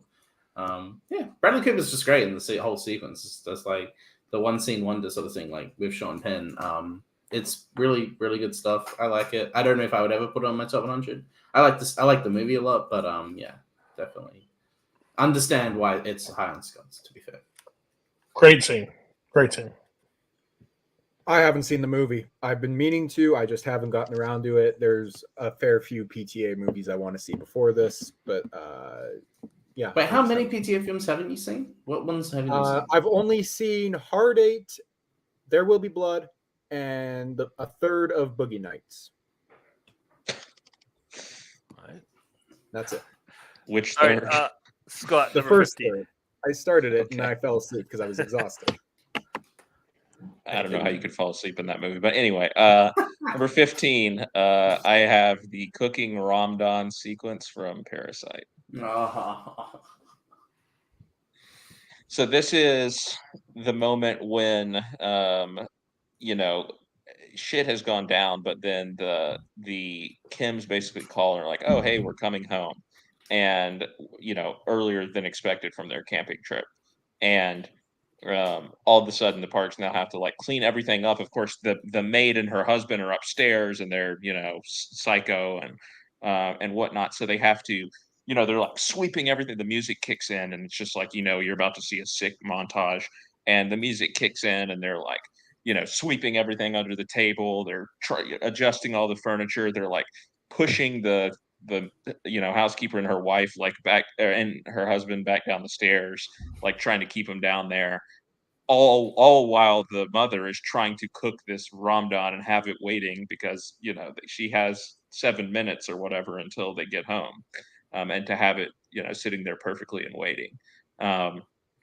And so there's so much going on. Again, it's so fun to watch with the music, and like every shot it's choreographed like a freaking Swiss watch, the way that Bong Joon-ho directs the scene. But then of course the final you know, twisted laugh that happens in the end, which sums up I think the tone of the movie, the perfect tone of the movie, is, you know, right when they walk in and the housekeeper has like gotten away and is trying to climb back up the stairs, and right as she gets to the top of the stairs and right as Mrs. Kim is about to turn around, you know, the mother kicks her back down the stairs and she, you know, vaults into the wall and cracks her head. Doesn't die, but could have easily died. And then of course the ironic twist that happens is that like no one even wants to eat the Ramadan except for Mrs. Kim, I believe it is. So it's a perfect like little 3-minute capsule of what makes this movie so great. Yeah, I need to go back and rewatch this whole movie.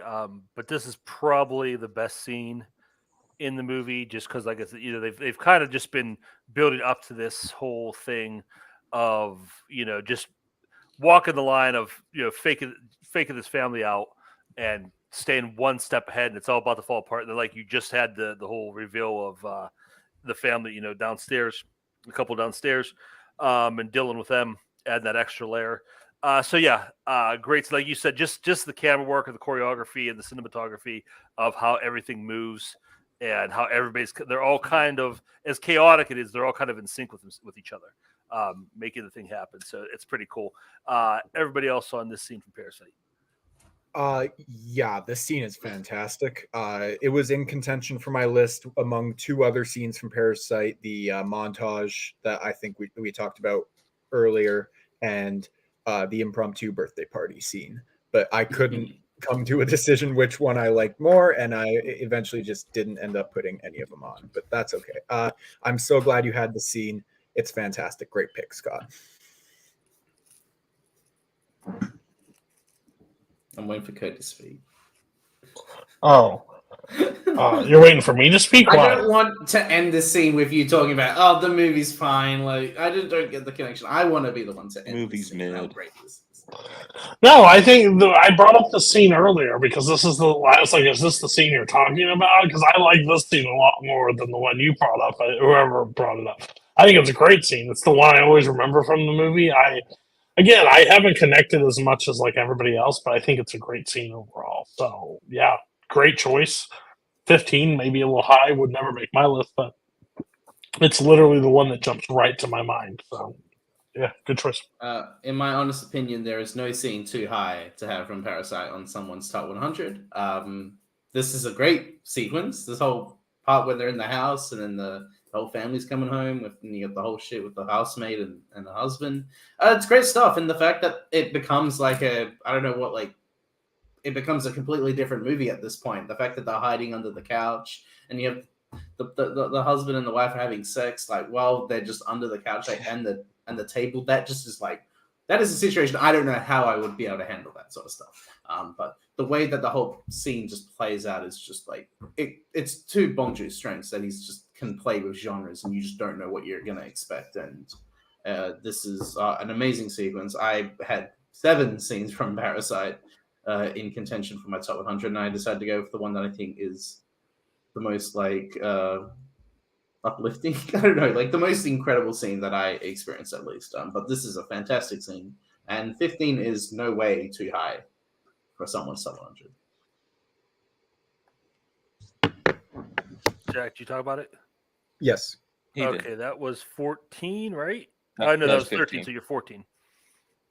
Yeah, my 14 is one of the great endings. It's the final scene of The Taking of Pelham 123, 1974. So this is where Walter Matthau's character has gone to the apartment. Oh, has Jake never seen it? Wow. Of Martin Balsam, who is the last remaining hijacker that has not been caught or killed yet. And Martin Balsam, they have like this interaction where he's asking him, what were you doing tonight? And he's playing it off, and he kicks the money. He has a little bit of money that's laying out, and he kicks it under the table, and you're wondering, did Matthau see it or not? And there's some line that Matthau has that he perfectly delivers. I mean, perfectly delivers about every single line that his character has in this movie. But then, he goes into the kitchen to light the other cop's cigarette, or light Jerry Stiller's cigarette. And, presumably what happens is, I guess Walter Matthau, maybe he discovers the money. I don't know. But anyway, they decide they're going to leave. And as they literally walk out the door, Martin Balsam sneezes. And of course, during the entire movie, one of the hijackers was sneezing on the radio. And so every time it happened earlier in the movie, Walter Matthau would say Gesundheit. And so by sneezing, Martin Balsam gives himself away. And then the last shot is he doesn't even say Gesundheit, or maybe he does say Gesundheit. I don't even remember. But he opens the door and you see his face, and like his facial expression in the crack in the door is just unbelievable. Like that it's a painting, and that is how the movie ends. Like it just cuts to black after that. He does say Gesundheit, but so it's a perfect, like, it is maybe like one of the greatest Chekhov's guns, like in any movie, of like setting that up early in the movie, and then the payoff is just like a slot machine. Like it is perfect. Like you cannot have a better final moment, final shot than that of him getting caught in his, by the most innocuous thing, just by a sneeze. Yeah, what I love about this movie is like it's like this dark crime drama. And Robert Shaw again, he's great in it, and he's scary, and like the whole like heist scene and everything in the subway is like terrifying. But whenever Walter Matthau's on scene, it's just a Walter Matthau movie. And this just for this like you said, that scene where he opens that door and it's just him and that hound dog Walter Matthau look. And for a movie with like murder and violence and all this stuff to end like that is just so great. And the scenes, I love, Martin Balsam's really good in it. Just like his like schlubby, like he's been like kind of just like sucked into this whole thing, didn't want to be a part of it. And you got Jerry Stiller in the background as the cop. He's like a nice supporting character in this, and like he's in the scene. So yeah, this is not something I expected you to have on your list. I see from you, and but yeah, it's a great pick, great ending. Everybody else on the ending of Pelham 1, 2, 3. I haven't seen the movie. I muted because I didn't want it spoiled for me. So yeah, I'm excited to see it. Kind of ticked off. I didn't include this one. It's a great scene. This movie is awesome. Both versions not terrible. One with Denzel, but I definitely prefer this one. Definitely watch this one over the other one. But it's fantastic, and like it's one that when you don't remember and then somebody brings it up, you're like, oh, like that. When you hear about it, it brings back. It's a great choice. I'm kind of surprised that you had it on there. Not saying this is like out of your realm, but it's just not typical. The line that I was thinking of earlier, and this isn't a spoiler, but Matthau says like, "Oh, there was a subway train was robbed earlier today," and he's like, "A subway? Are you kidding me?"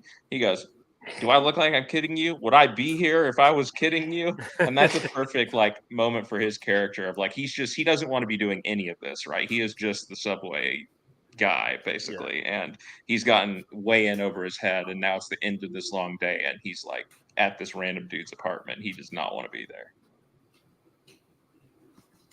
All right, that was 14 for Scott, so we're going back for the final three. Jack, what is your number 13?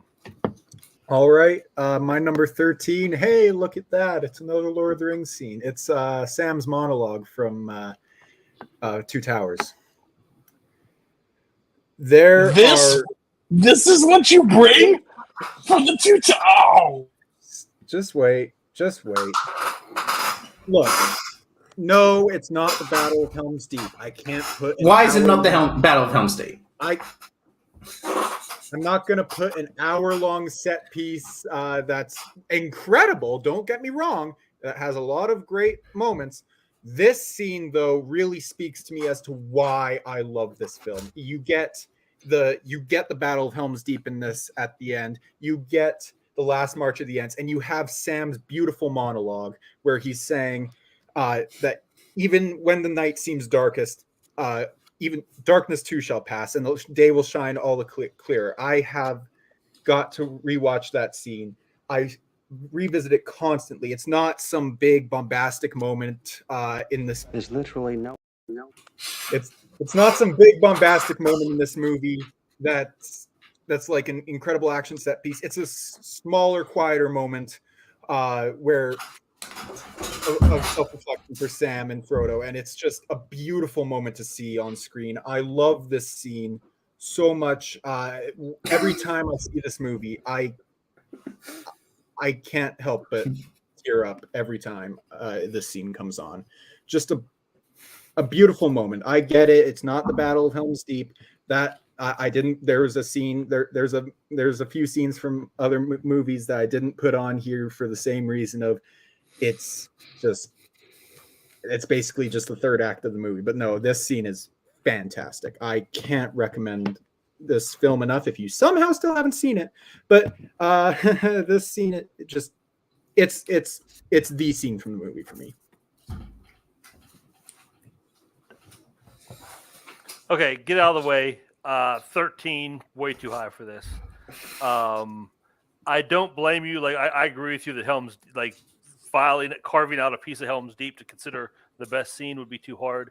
And I've talked about my opinions on Lord of the Rings. I won't go deep into that. But I love this stuff from Lord of the Rings. Like the stuff that like this is like this and Gandalf's speech, speech to Frodo when they're in the Mines of Moria. Just that like uplifting in the darkness kind of stuff. That's like, so like, I don't know if this is from the book or not, but it feels, if it's not Tolkien, it feels very Tolkien. If I knew you're obviously going to have one from this movie on here. I don't hate the pick from this movie. Everybody else on this speech from Two Towers. I don't remember the scene. You know what I do remember? The battle at Helm's Deep. I remember like a lot of that scene. So what if the scene's an hour? Scenes can be 30 seconds long. They can be an hour long. And there's a reason why people talk about the Helm's Deep sequence, because it is a masterclass of like action filmmaking, what they did for that whole sequence. I think it's crazy that this isn't the scene. That is my opinion, I will admit. But this is the scene that everyone talks about, is the Helm's Deep with the Two Towers. I don't remember Sam's speech. I've only seen the trilogy once, and that was like 5 years ago. But I still think that I remember Helm's Deep. That's my whole thing, I guess. I remember 5 years later. So. You either put Helm's Deep or you put two scenes from another movie. You don't put anything else from Two Towers. Two Towers is my favorite Lord of the Rings movie. I love this movie. And guess what? Guess what's not on my list? A pick from this movie. Because there's only one to pick. Of course, you pick Samwise's fucking speech bitching and moaning about something. I don't care. There's not a battle that's happening. That's the best part of the entire trilogy, almost. Oh my gosh, Jack. We all know you're the Lord of the Rings person. Well, you're not the Lord of the Rings person. You're the second Lord of the Rings person. Because I have met Tim Brzakala, and he has it in his actual home. Like he's bought more copies than he needs to. Well, no, he has the Lord of the Rings. He wears it. It's weird. Not weird, but he likes it, whatever. But on that note, yeah, this is a bad pick. This is a bad pick. Jack, you disappoint everybody. How you feel? Yeah, anything, I don't care. Anything else new to add to that, or no? I've been disappointing everyone for 21 years. I'm not going to change now. Scott, did you Pass. talk? I said pass. All right. So that takes it to Cody's 12. Cody's 13. I'm sorry. Well, we've talked about my number 2 movie of all time. Now it's time to talk about my number 1. You Want to Be Me? From The Departed. You Want to Be Me. Nicholson's speech with DiCaprio. The rat scene, as most people might know it. There's a non-teething fucking rat. By the way, what you need to make a great scene from The Departed, you need somewhat Boston accents. You need Jack Nicholson on a ton of coke and Leonardo DiCaprio. And then some Ray Winston thrown in there at the end. The scene all starts as Frank is finally like, there's a rat in his group. He is going to flesh it out. He has them at the table. And he basically sits there with William Costigan, and basically is asking him, like, you got something you want to tell me? Like, do you know who the rat is? All this stuff. And it's the one scene like Leo is unhinged because he's uncomfortable the entire, like he doesn't know how to talk his way out there. He's talking like there's people that are wanting to take him out, and like he's very on edge. He ends up dropping a gun at one point, and like Oh, sorry, and it puts it on the table, and it like freaks Leo. Leo's body language in this scene is like not talked about enough. He is freaking the fuck out, and you can see it. And it's got like one of my face. Like he's like, who can do what you can do better than you? Like who's out there? Like And he just basically says, no one can do what I can do. I haven't needed money since I stole Archie's milk money in the 3rd grade. And he goes just through this giant speech, like he looks completely unhinged, and I love his acting for it. I think he's so good. Again, when we talked about performances on previous Top 100, I wouldn't put anybody from this movie over because I think the ensemble is what works in this movie. But this scene is the scene that I draw back to The Departed every time. Is just him, Leo trying to talk his way out, and Frank's beyond. Reason with, talking with. That's the downfall of Frank Costello. It's basically he dies from what this did to him. He becomes careless, and he doesn't listen to anybody, and Leo's basically pointing everything out to him in the scene, and he just doesn't hear any of it. Yeah, so you want to be me from The Departed. We won't discuss the movie. We're talking about the scene. Scene's fine. Okay. It's a good I'll take scene, that from you. But I mean, they're both doing good work in it. But I don't look at this scene and think like when I think of DiCaprio or Nicholson and great scenes in their filmography. This is not something I think of. When I think of great scenes in Scorsese, this isn't the first thing that comes to mind. I hope this is your top Scorsese scene. I'll be very sad if it is. God, your knife just twists really deep inside sometimes. But again, like I said, not a bad scene. 13 super high. I mean, if you'd had this like in the 50s or 60s, you'd be like, okay. And it's not my top Scorsese. It's not my top Scorsese. That makes me feel better. Everybody else on You Want to Be Me. Great scene. Thanks. Fantastic scene. It was on my list for a while, fell off, but yeah, no, great pick, Cody. Yeah, I think of a few other scenes from this movie. First, the one thing I do remember about this one is the faces that Jack Nicholson is making, because they're like, yeah, there's something. So you kind of, however you feel about that, I guess, is how you feel about the scene. I think it can kind of take it or leave some of that stuff, but it's a great movie. All right, Jake 13. 13. I think we had one scene from Donnie Darko. We're gonna get another one. I think this scene I love this scene. This is a great scene, and it doesn't get talked about enough. The head over heels going to school, that whole sequence in Donnie Darko. Waiting for it to appear. Just go ahead. Yeah, basically Donnie this is the first time we're seeing the school that Donnie goes to, and everyone's there with his friends. This whole sequence is just so fucking incredible. The way they designed it. They did not come up with this is not pre-planned. They came up with this on the day they filmed it. And I really love that idea of just Tears for Fears. I'm a big fan of them. Head Over Heels, a great song by them. Starts with Donnie coming out of the bus, heading into school as the song plays. And it just really gets you back into the late 80s sort of aesthetic, what's going on in high school in that time. And the way it just camera follows Donnie and his friends. We see them. You see, basically, it sets up so many characters of at the school. You set up Seth Devlin, the bully, played by Alex Greenwood from Phantom Planet. Shout out, Michael. You get Gretchen, who's just moved in. You got Seth Rogen, who's just taking cocaine, and the principal's just walks by and is oblivious to this. You set up Kitty Farmer and her motivational beliefs with Jim Cunningham. You set up Drew Barrymore and Dr. Monatoff and their relationship. You set up Sparkle Motion. You got Samantha dancing, the whole choreography that she's doing with the friends. It just sets up everything for the movie, done in like the very incredible like steady cam shots. You got that one mirror shot of Jenna Malone as a new student, and we watched that for the first time. You don't know who that is, but you know she's important for the movie.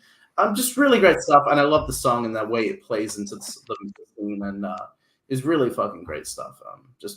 It's beautiful. It's great. It's awesome. I love it. Perfect. great scene. It's good. Yeah, I mean, it's a good scene. Like it's filmed well. Like I like the cam work in it. It's tough, Jake, because like you have a scene that's like pretty good. I don't know how to respond to it. Like Wait, say that again. Say it again. I just want to hear that you said that. I said, when you have a scene that's pretty good, how to respond to it. Like, it's like I'm grading you on the curve. It's Okay, like yeah. if but no, I don't have. I've seen Donnie Darko. I really don't have any connection to it. I don't remember the details of any of the characters. But I mean, like I said, it's shot well, and it's the music, the way it works, the music and everything. That said, 13 is very high. For the record, this is my favorite movie ever. I understand. Everybody else saw Donnie Darko head over heels. I went and rewatched it while we were sitting here to remind myself what it was. Yeah, this scene's great, actually. I kind of upset at myself for forgetting about it. Not necessarily for my list, but just forgetting the scene when Jake was talking about it. But it's a great choice of song. Like, it's the type of thing that would not work if you chose the wrong song. It would just be really clunky. And it's also like just a really cool way of stylizing like what would otherwise be a basic scene in this movie of like just the characters going to school. You've seen this scene 1,000 times, and like Jake said, you get at least a sort of visual introduction to a lot of the characters. So it's very inventive, and I like it a lot. I haven't seen the movie. I don't recall the scene off the top of my head. I didn't go back and watch it, but I remember the last one. I need to revisit Donnie Darko in general. Stop listening to your sister. All right, Scott, you're number 13. All right, my number 13 is Atticus's closing argument from To Kill a Mockingbird. Jack, are you gonna yikes it or not? No. Okay. There's no. Okay, he looks like he's suffering some emotional damage over there, but I think this scene is amazing. Obviously, I think, well, if it wasn't for another scene, this would be like the greatest courtroom scene in a movie. I also, this is another one like the My Cousin Vinny scene that I will show to my students, like perfect way to do a closing argument. But Atticus, he addresses the actual charges against Tom Robinson, the fact that, oh yeah, he's not guilty. But that's not all that he talks about, because it's obvious he's not guilty.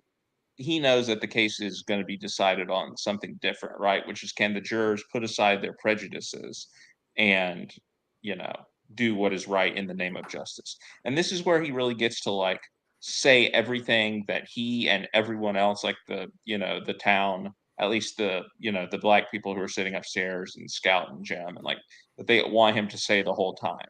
And he gets to just like call a spade a spade. And he describes what he believes is the situation that's going on, right? Which is Mayella Ewell committed like this unforgivable sin in the eyes of society, which was kissing a black man, which was kissing Tom Robinson. And therefore, her father has now sort of abused her into coming up with this false story about what actually happened. And, he has the great line of like, Tom Robinson is not guilty, but someone in this courtroom is. And, he really goes into it, and I love the way that he tries to like empower the jury of like, you guys know what is going on here, but you guys are better than this. Like, you guys are going to be able to sift through all of the other things that they want you to consider, that, really just one thing, which is race. And you're going to be able to see to the truth of this, which is that Tom Robinson is not guilty. And then that last moment where he's like, in the name of God, do your duty. And it's like the most emotion that we see Atticus show the entire movie. And you can just see how, he is so stoic and everything throughout most of the movie, and so composed even during the trial. But you can see how much it means to him, and how much that this, case and situation has gotten to him in that one moment.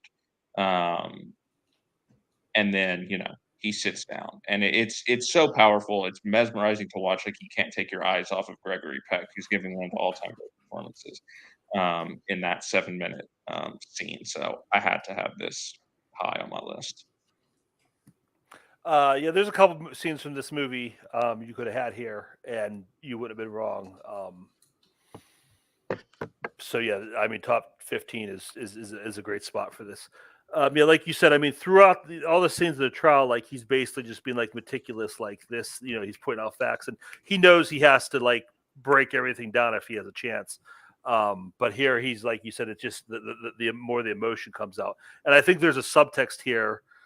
There's an underlying thing where like he knows they don't have a chance. Like this whole culture, this whole world is so against them, against Tom, that there's no like. So it's almost like I don't know. I don't want to say this wrong. It's not a performance, but it's like he just say like it's like he has to get this on the record. These things have to be out there, even though it's all going to be for naught. Like it's important that someone says these things. And he's hoping that maybe he, as being a powerful, well-respected white person in the community, if he, maybe he can connect with just one person, even if it's not one of the jurors. Somebody there is going to resonate with what he's saying. And I love the reactions from a lot of people, especially the girl that plays Loretta Yule. Mayella, yeah. Mayella, yeah, just her watching as he like breaks this down. It basically breaks her down, and you just watch her face. And by the time he's done, she just completely slack-jawed. I mean, she's in the background. Like it's real easy to miss.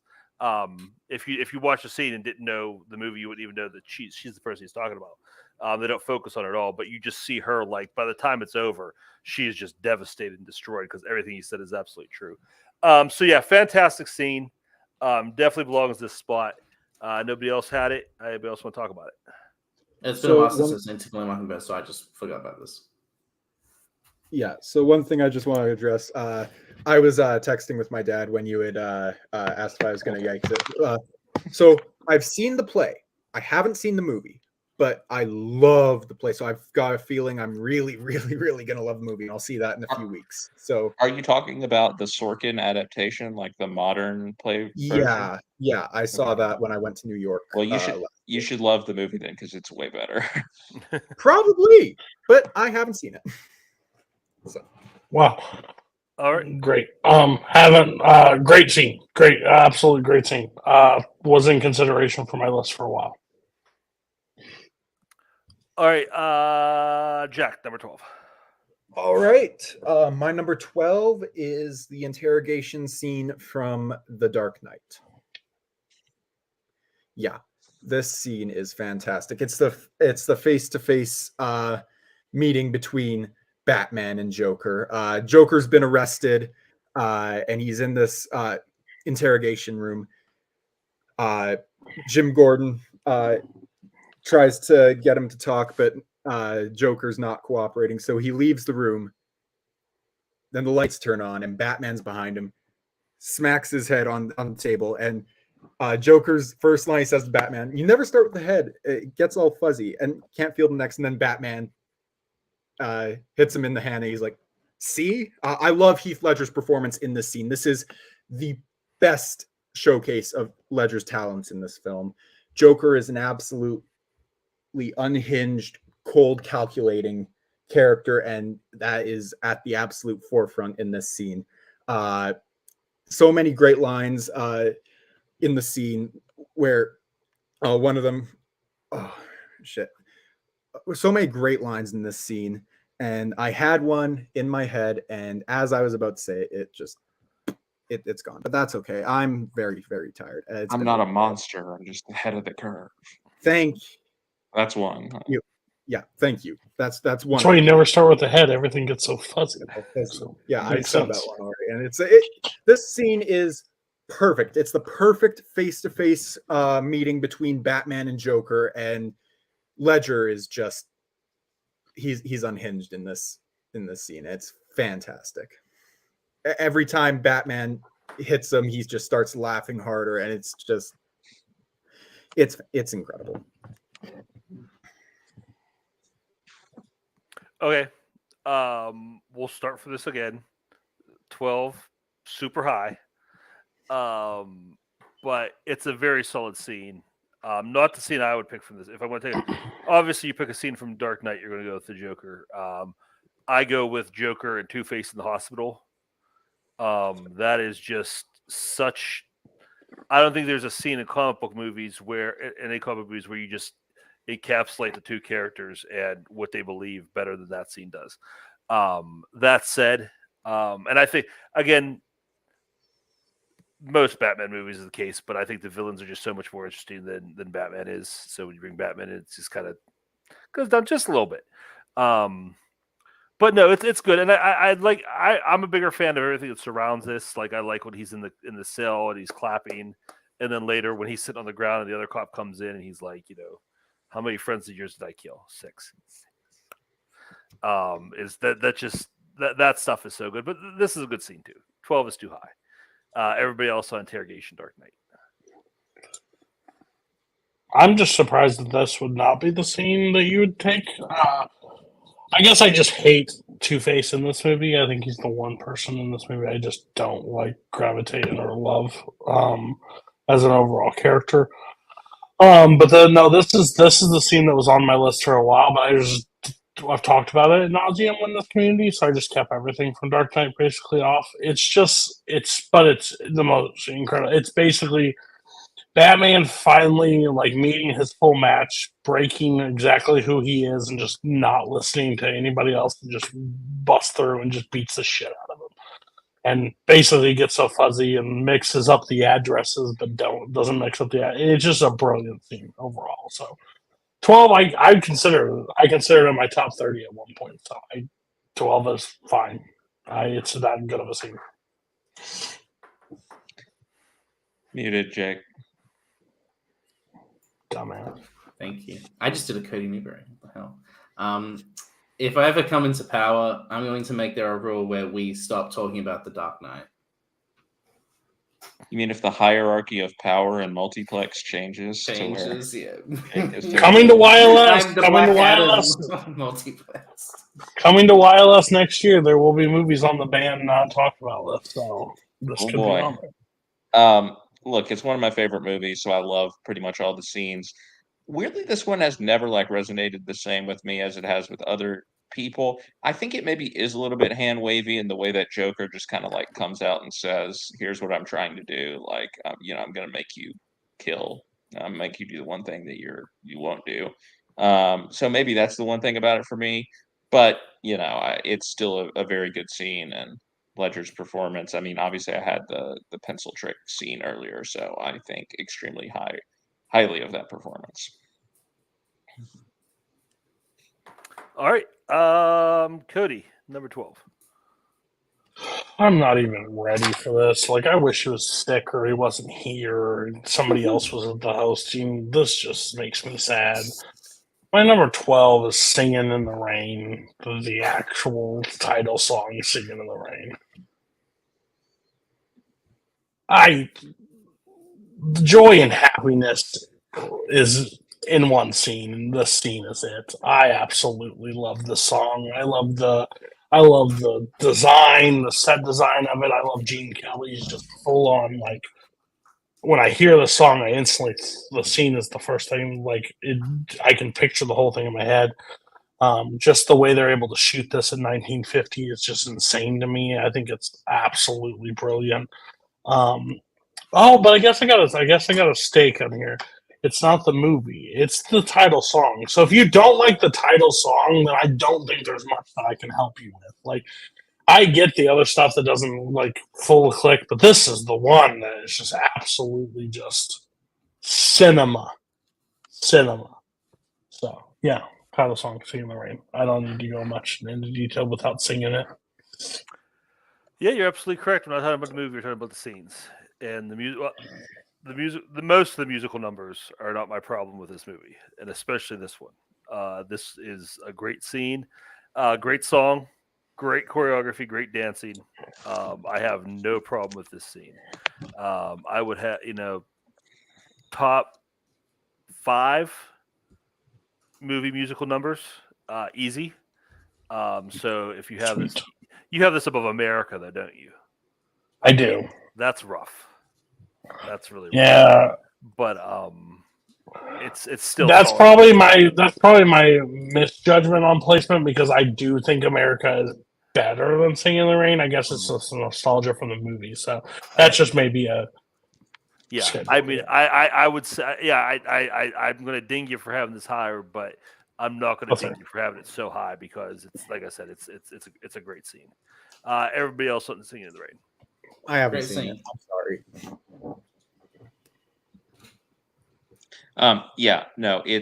It's great. I do think I would have had a couple other scenes maybe from the movie. I do think "Good Morning" is probably like my favorite song, and I also like seeing all of the interplay just between all of them because obviously this is just Gene Kelly in this scene, and then the make 'em laugh scene is also great. But you can't go wrong with this. Well, that's not true. You can. There's obviously one musical number you can pick that would be going wrong, but otherwise you can't go wrong. It's an all-time classic and earns its reputation. For the record, when I think of this song, I think of A Clockwork Orange. It's because I'm twisted. Of course. All right, You nasty bastard. Jake, you're number 12. My number 12. I just wanted to check to see if I was going to be okay with my pick. So I looked at what Kirk rated the movie on Letterboxd and gave it 3.5 stars. So I think I'm okay. That's 5 stars. It is the processing scene from The Master. Absolutely, just a showcase of film acting. Like Joaquin and PSH are giving maybe the best performances of their entire career. That's my two favorite performances from both of them. The way Joaquin just gets into the character of Freddie Quell through the scene. Basically, Lancaster Dodd is asking him a bunch of questions. Whole scene called the processing scene. And he asks him questions, and throughout these questions, we are getting more and more into Freddie Quell as a character, and the way Joaquin just goes through all these emotions, the way he just is sort of playing with it. Like he's not taking it serious, and the way he just starts answering questions without really any sort of thought about it, and just the way he sort of views himself is just really interesting of a character study. And then at the end, he just unexpectedly farts and then starts laughing, and then you have PSH just just the sound of an animal, and then they end it, and it's like, well, I want to keep going, let's keep going again, and then then Lancaster's like, all right, we'll go again, but this time you cannot blink. You have to any infringement, we go back to the beginning. You can't blink, and it gets even more and more personal. Like Lancaster starts asking him, have you had sexual relationship with anyone in your family? And Freddie's like, yes, I had one with my aunts. And how many times? 3 times. He's like, are you regretting this? No. And it's just the way that he keeps building, and he starts to get even more tense, and the anxiety just starts building on him because he has to keep his eyes open while he's asking these personal questions. And he's like, there's a point where he does blink and then he infringes, as Lancaster says. And he's really just slaps himself and gets back into it. And just the showcase of these two performances, the way PSH is so understated and in control of the scene, the way Walking just lashes out is just incredible stuff. And then you get the part where he talks about there's a girl I love named Doris, and it's like, why aren't you with him? It's like, I don't know.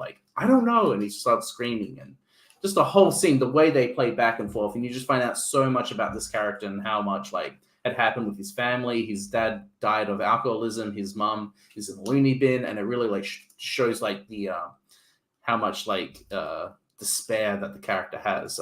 Just absolutely phenomenal acting, and it's the simplicity of the way of the scene and the way PTA frames each shot. I think is just incredible. It's one of my all-time favorite scenes. It's number 12. I'm hoping it's not too high for you, Kirk, but it is just a masterclass of acting. Yeah, I like the movie. I think the movie's really good. I think the scene is great.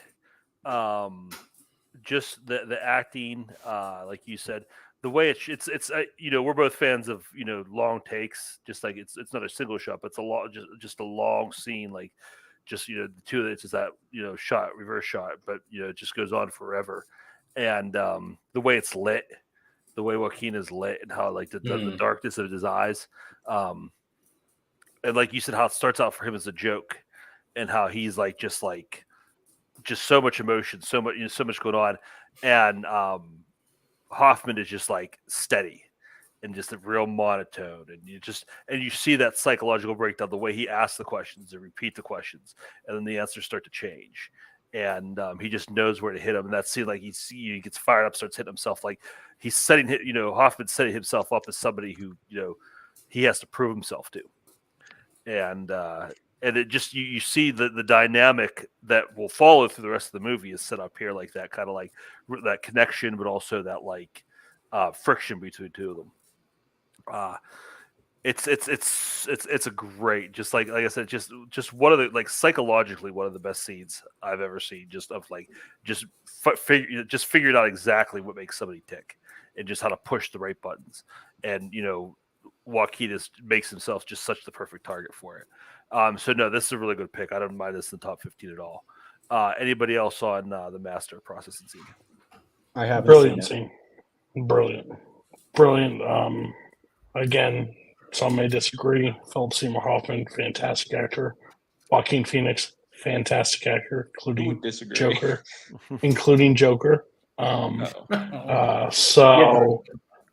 They're both great, and this scene is just brilliant. I should have put it on my list, to be honest with you, but I haven't seen The Master in a little bit. If anyone is out here saying that Philip Seymour Hoffman's not a great actor, they should probably be booted from the community. What if somebody saw Along Came Polly one time, and that was the only Philip Seymour Hoffman movie they ever saw? They'd have a stance. He starts and he's just like, again, they probably don't like movies. Yeah. They would have a stance that he's not a good actor. They would have an argument. They also have a stance that they don't like movies. But yeah, no, I've only seen this once. It's not, I mean, I like every PTA movie, so I like it. It's not high on my list. I remember the scene just because of like its reputation, which I guess is a good thing, but I don't really remember enough to comment further than that. The ferret is the best thing in Along Came Polly. Okay. Alec Baldwin's the best in Along Came Polly, but Hoffman's. That's all. How did we get here? Scott, number 12. I used to know you. Okay, number 12 for me is. Let me check. Oh, it's the best scene from any sports movie. It is Roy Hobbs homering into the lights from The Natural.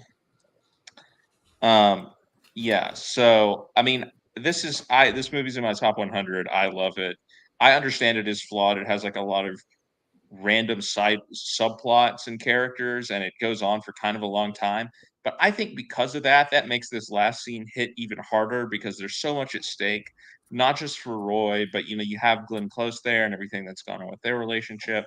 You have the fact that like the team has to be saved and all of that stuff, and Wilford Brimley playing Pop, the manager. So there's so much at stake, and Barry Levinson does such a great job of building the tension in this scene because he breaks his bat, right? He shatters Wonder Boy, the bat that like has been kind of his secret weapon this entire time.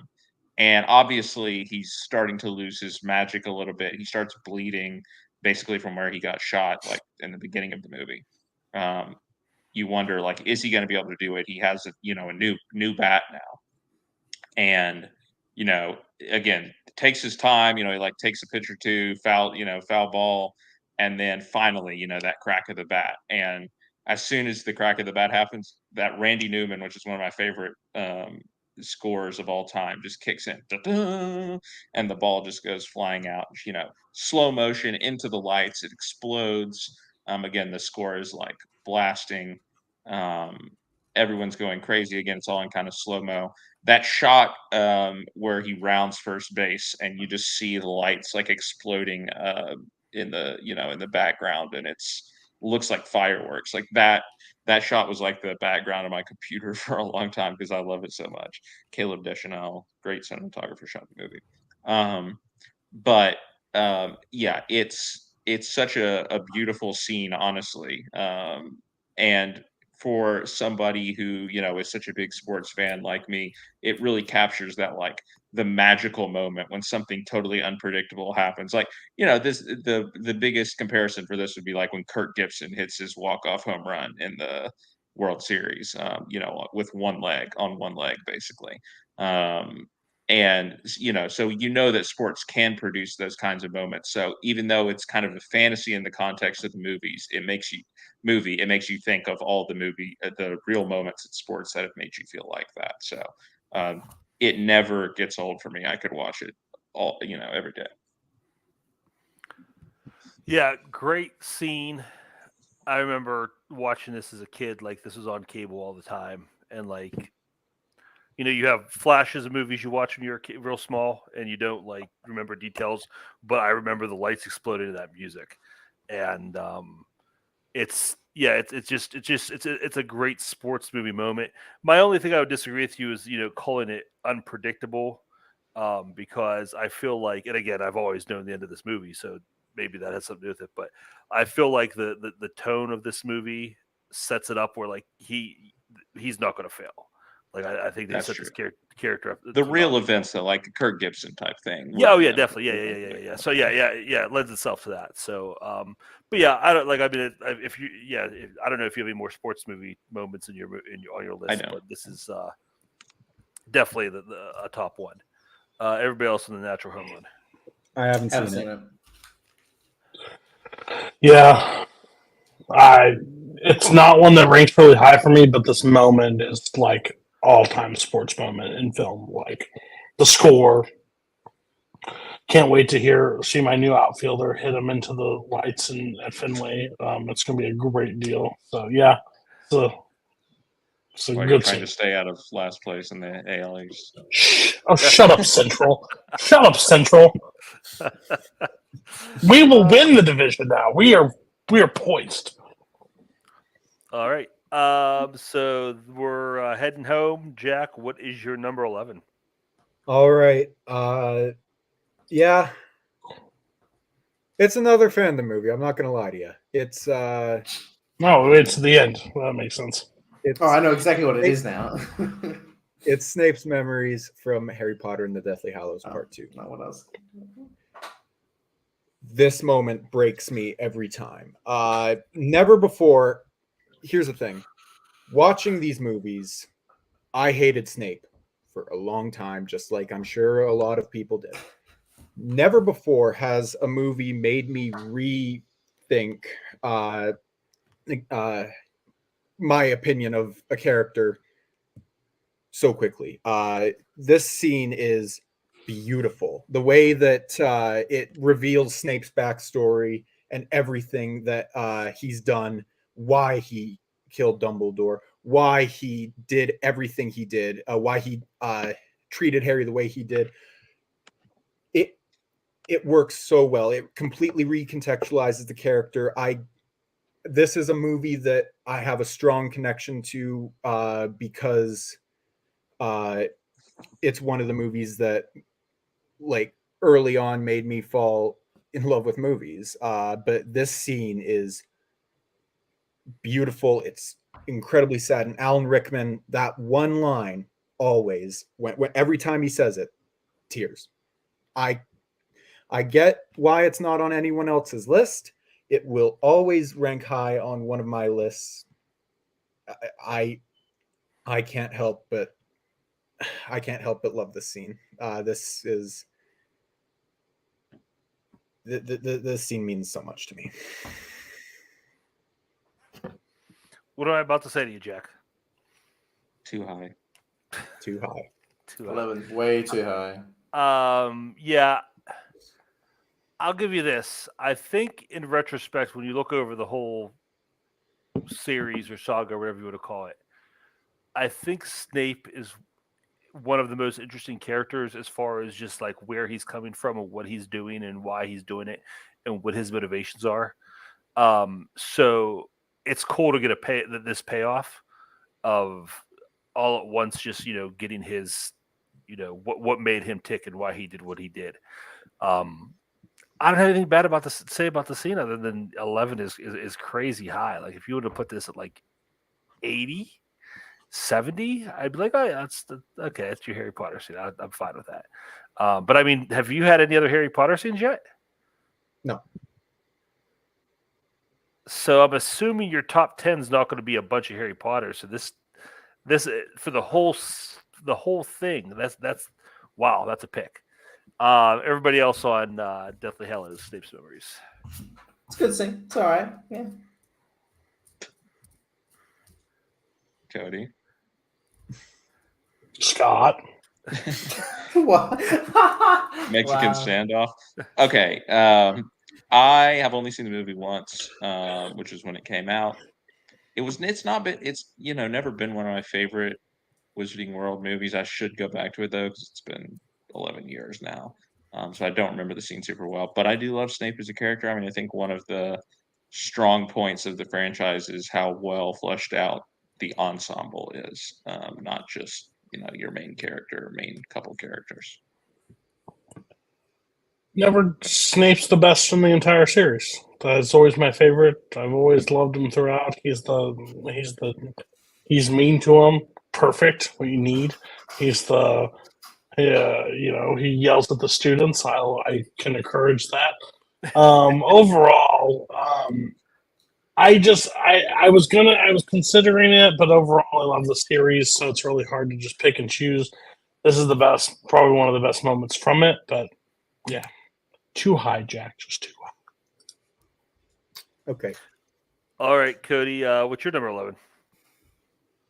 We've talked about a movie from. We've talked about this movie before on my list, but it's the highest. It goes. It's the baseball scene from Good Will Hunting. Oh.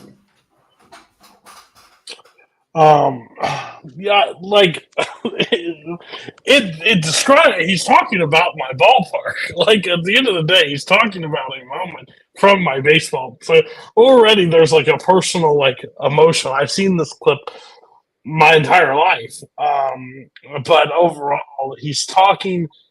It's one of the best scenes in this movie because, and the reason why I like it the most is because one, it has the baseball connection, but two, he connects with Damon on a personal level. Like, hey, I don't know how to get to this kid.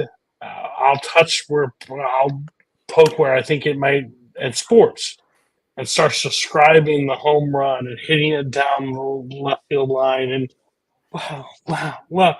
God, I would have been crazy. Like, what? I wasn't there. What? You had tickets to those games and you didn't go? No, I was out. But you should have seen her. Like, that's what he says to her. He's like, you should have seen her. She was beautiful. Like, that is that's a human connection to that moment because he doesn't know how to connect to people at a human level like that. And he describes to her, he's like, I gave up sports history right here. Like, the kid growing up hearing about it, but not seeing the moment himself, but knows everything about it and sees the clip and plays in your head. Like, somebody can talk about a sports moment. Maybe you weren't there, but if you've seen it, you can picture it back and be like, can you imagine being there? And he's like, no, I wasn't there, but you should have seen her. Like, it's such an impactful scene because he gave up that one thing for the girl just trying to connect to him. I think it's an absolute scene. And again, it's Williams giving a scene a performance that's just unmatched. Like, I think he is one of the greatest. Like, when he did this performance, I think it was one of the greatest acting performances of all time. Like, I think he's absolutely incredible. So, yeah, that's my scene. Yeah, like you said, it's your ballpark, and coming from a city that defines itself by its sports moments.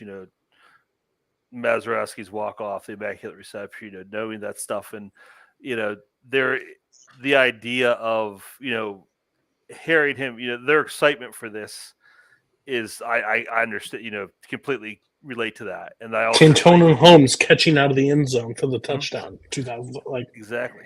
And when I relate to that, but also as soon as he says I was there, you understand exactly what he gave up, like you said, Cody. And not just that he gave it up, but he doesn't really seem to care. He's like, oh, I was there, because he realized, and again, it's a great metaphor for what Will's going through because, he doesn't have, like you said, that he doesn't have those human connections. And, it's about, do you want these individual moments for yourself, or do you want something, that you can latch onto for the rest of your life? So yeah, it's just a great scene of, You know, the way it's cut, where like they're up and like they're imitating, they're doing like the arm spinning around, and they cut to the actual footage of the game, is really well done, and just like it builds up. It was up. I wasn't there. Great scene. I don't think anybody loves this movie as much as Cody does, so I won't say how much I like it, but yeah, this is a definitely top 20 type scene. Everybody else on the Goodwill Hunting baseball scene. This was so close to making my list. Ultimately, the other scene that I picked won out, but great pick, Cody. I can't complain. Fantastic scene. Rewatched this movie a few weeks ago with Michael and Paul. That was awesome. That was great. And the story is great. The way Robin Williams just delivers it. It's great. You get to see about it go. I mean, I don't know what the feeling he's describing is like because my teams just don't win. But it is what we I didn't know imagine. for a while. Yeah, we didn't know for a while. It is what I would imagine it feels like to experience that moment. It's probably my favorite scene in the movie just because of the relatability of it for me. But also, I mean, I like the reveal, obviously, again, that he wasn't there. But I just have a hard time believing that Robin Williams is a guy who likes baseball. He just does not strike me as a guy who, even in the first place, would be able to tell you about a baseball game with any sort of believability. But I mean, maybe that's why he's a great actor. He'd call it sports ball. Yeah, exactly. You got Josh Bell. Championships could start coming. That's right. The road starts here. Jake, number 11. Number 11. I have a question for everyone. Can a scene be scary if there's no blood in the scene? Can you feel terrified? Are we going to talk about Venom? No. Oh, jeez. No. I'm talking about the most effective horror scene in a PG-13 movie ever. I'm talking about the hospital scene from Spider-Man 2. I mean, you could say whatever you want about the movie. I think collectively, as a people, we agree that this is one of the best sequences in any superhero movie ever. Thus, the fact that Raimi decided to create a horror scene inside his superhero trilogy, I think is really great, and that just plays to Raimi's strengths of making things, of playing with genres in his movies.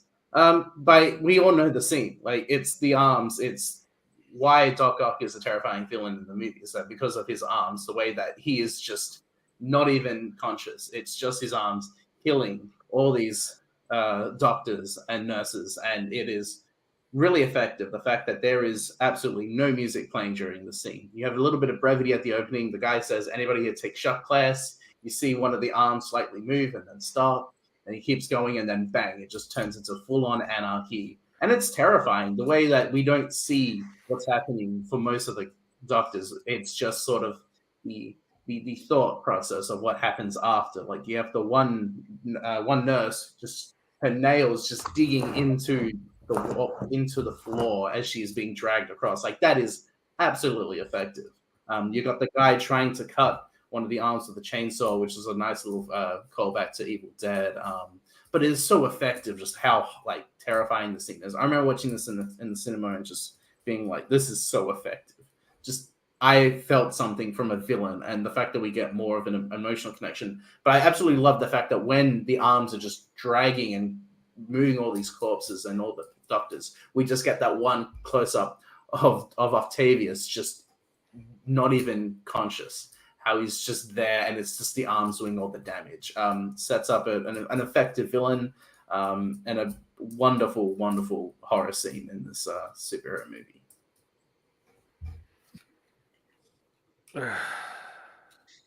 You can say what you want about the movie. You have to admit this scene is incredible. It's not bad. That is what I'm not a big fan of when a director is doing IP and like it's like, hey, look, it's me. Me like, either. A director doing IP, I'm also not a fan. It's just like, I mean, and Raimi does like, he has like the car and he has the chainsaw and he has. What's wrong with that though? Like, he's making it. I'm not here to be reminded you made Evil Dead. I'm here for a Spider-Man movie. So again, No I'm not going to soul. say this scene is terrible. I think it's ridiculous you have it at number 11. One of the most effective horror scenes in a PG-13. But and I mean, I have issues with the way the arms work in this movie. Like and I know it makes him a sympathetic villain, but the fact that he's just basically under mind control is not my favorite thing about it. Persuaded, manipulated. Mind control is too big of a word. Maybe. But yeah, like I'm not going to sit here and crap over the scene and say it's terrible. It's an interesting scene. It's visually interesting. But like if you had this at like 93, okay, I have that at 93. 11 is super high. And I'm going to ask you, spoil. Is this your last Spider-Man scene? For this episode, yes. Okay, well, okay. Everybody else on the hospital scene Spider-Man 2. It's great. I mean, I do like the fact that he can't really control it because it just makes it a more interesting character. But I do love Molina's like look at the end after it's all gone down, and he's like, it's like simultaneously like he's like horrified, but also like he's kind of excited about the possibilities that this power might hold for him. So it's a great like balance of emotions that he's able to show there. Yeah, this scene is great, Jake. Not like it's probably my like 5 or 6 from this movie that I would say are better than the scene, but I had forgotten about this scene for a long time because my parents always skipped it when I was a young child. So when I was in the hospital, I rewatched this movie. God. And this happened, and I was not okay for a little bit after that. But no, the good scene wouldn't make my list. Freaking amazing scene. Great choice. I think this one doesn't get enough credit. Overall, like the way he's able to like tie a character that I like grew up reading to like a horror scene straight out of like practical effects and not having control, like them having a mind of their own almost. Brilliant. It's absolutely a brilliant scene. I love it. I still think you can put X2 and Spider-Man 2 up there as like some of the best comic book movies that has ever come out. And this is one of those scenes. It's brilliant. 11, probably, it's not on my list, obviously, but when you bring it up, I literally refused to put any Raimi stuff because I knew I didn't have to waste my time. So, good choice. All right, Scott, close us out here. You're number 11. It's time, Robbie. They knew and they let it happen. 2 kids. It's time when I say it's time. Yeah, it's the new scene. I think Jack had it earlier. As I've said before, I think this scene gets wrongfully maligned as like, oh, this is the best example of like overacting. I mean, this was on the rewatchables. This was like, oh, they knew a word for overacting. But you have to look at it in the context of the movie because again, the movie itself is so much more understated and doesn't have any moments like this. And it's all kind of building up to this scene. And this is the point where they finally think they've done it right. They finally think we've gotten enough. We've got the story. We're going to, bring them down. And Robbie, who's like the experienced veteran editor, is just like, no, we have one priest. We're not running the story until, we get more confirmation on the other priests. And of course, then Mark Ruffalo, Mike Resendiz goes on his, his diatribe here. And it's, it's powerful because Mark Ruffalo is giving such a strong performance in the whole movie, but in the scene too. But crucially, at the end of what he says, Robbie like takes a pause and he's like, "Are you finished?" And that's a perfect moment for me, again, of grounding the scene of like, no, this is not really how we talk, right? This is not how we do things. We don't yell at each other. We don't go on these big speeches. And so when he says, "Are you finished?" It's like, are you done with your like tantrum that you've thrown here? Now are we actually going to like try and, do some work? And Mike's like, "Yeah, I am," and just walks out. So in a vacuum, maybe it's like the Oscar clip moment, but again, in the context of the movie, I think this is actually the perfect example of when to use your Oscar clip moment because they built up the movie. They've done such a great job of establishing the characters, being so understated, resisting that moment for so long of the movie that I think it really earns it when we get there. And it's just the only scene in the movie that's like that, really. So I think it's a perfect scene from a perfect movie. Who else had this? Yeah, I had this at 34, and it could honestly go higher. Rewatching this movie a few months ago with a few people was it was incredible because I hadn't seen this movie in a few years, and rewatching it made me remember exactly why I loved it the first time I saw it. Ruffalo is giving an incredible performance. I echo absolutely everything Scott said, and I think the "Are you finished?" line is the best way to end the scene. Mark Ruffalo just yeah, I think I am, and then he walks out. Just brilliant. I wasn't expecting to talk about this until next week, so I didn't end up rewatching the scene. But no, honestly, could be higher on my list if I redid it today. Yeah, I've talked about just like this kind of movie isn't exactly my thing, but the scene, like Scott said, because that's when I watch movies like this is the kind of thing I'm looking for. So when you finally get to it, it's a solid payoff. And yeah, it is the Oscar clip, but I mean, there's a reason for that. I think it's kind of the and I love how they build it up like he's like Scott said, like this is like the in any other movie, like this would be the big speech where he's rallying everybody, and the guy's just like, "Are you done?" And now it's like it brings it back like to the reality, and like it's one of the subject matter, like that you don't win this, like the damage has already been done, the lives have already been destroyed. There's no victory here. It's a Pyrrhic victory if there's one at all. So there's no like rah. It's just like, okay, we got to go finish the work.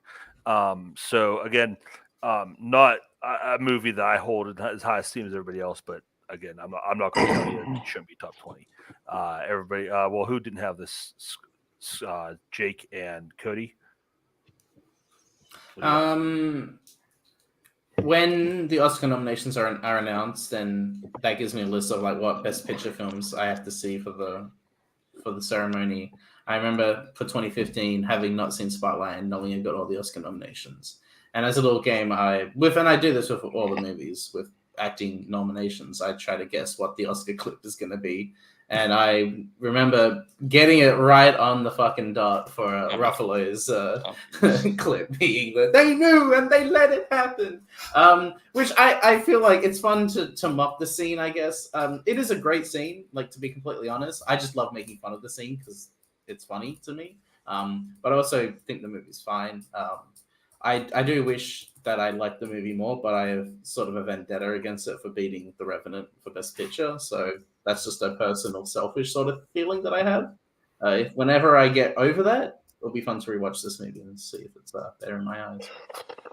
Go eat a beef liver or something and cry about it in the snow. Oh, because it's deserved everything. It should deserve more. It deserved I can't cry in the snow because there's no snow here. It deserved. Fucking still pisses me off that Mark Rylance fucking won the award for. Would it help? Would it help? Fuck off. Like semen guns and all. Well, never mind. Actually, don't watch that movie. He's not good. Super. This is. I picked the other scene, but this is clearly the scene from Spotlight. I think there's also another scene that we didn't bring up, but when Bryce, what's his name, Darcy James, when he runs down the street and looks.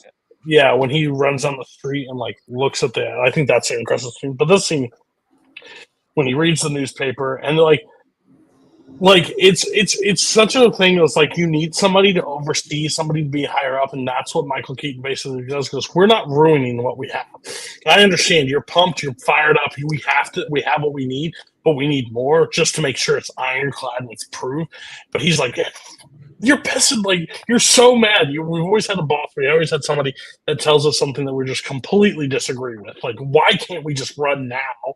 Because if we're late on this, it's such an impressive scene. He is such a good actor. And in this movie, it's absolutely brilliant.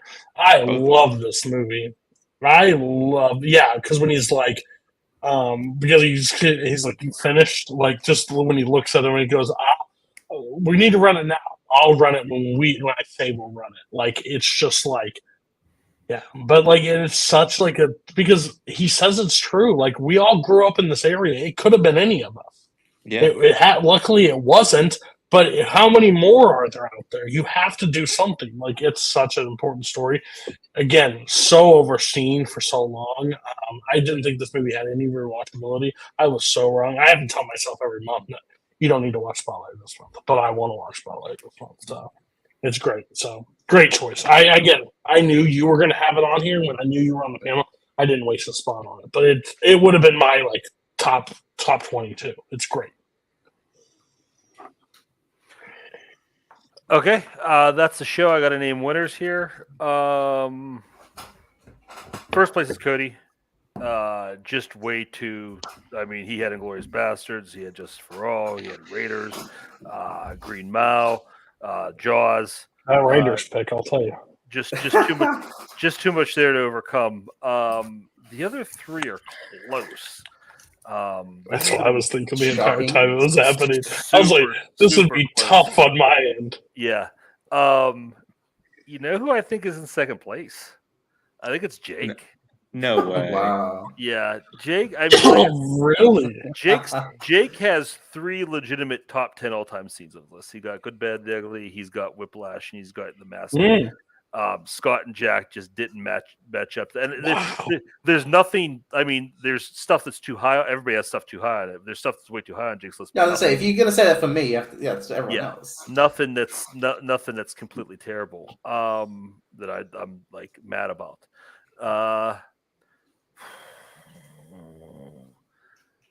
Oh man, this is like one of the hardest ones I've had to do. I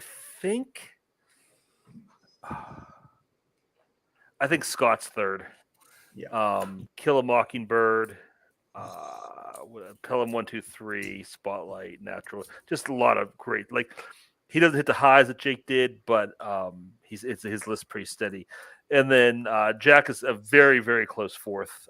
Amadeus was strong, but everything else on your list, Awakenings, is good. But just kind of everything else was kind of middling. Like you said, it was fandom heavy, and all that stuff was really high. So again, close on the bottom 3 there, but that's the order for tonight. Shaking things up a little bit. We will see how things go next week. Next week's the top 10. Everybody will talk about everything. Everybody will be talking about everything. We'll be here for a while, but it'll be fun. I'm very glad I'm not working that day. We'll see. We kept it. I did not when this show started. I don't think we were anywhere near 3 hours, and we're just over. So good job, I guess. We'll most definitely go longer next time, but it'll be worth it. It'll be a good show. Going to close things out strong. See you then. Have a good night.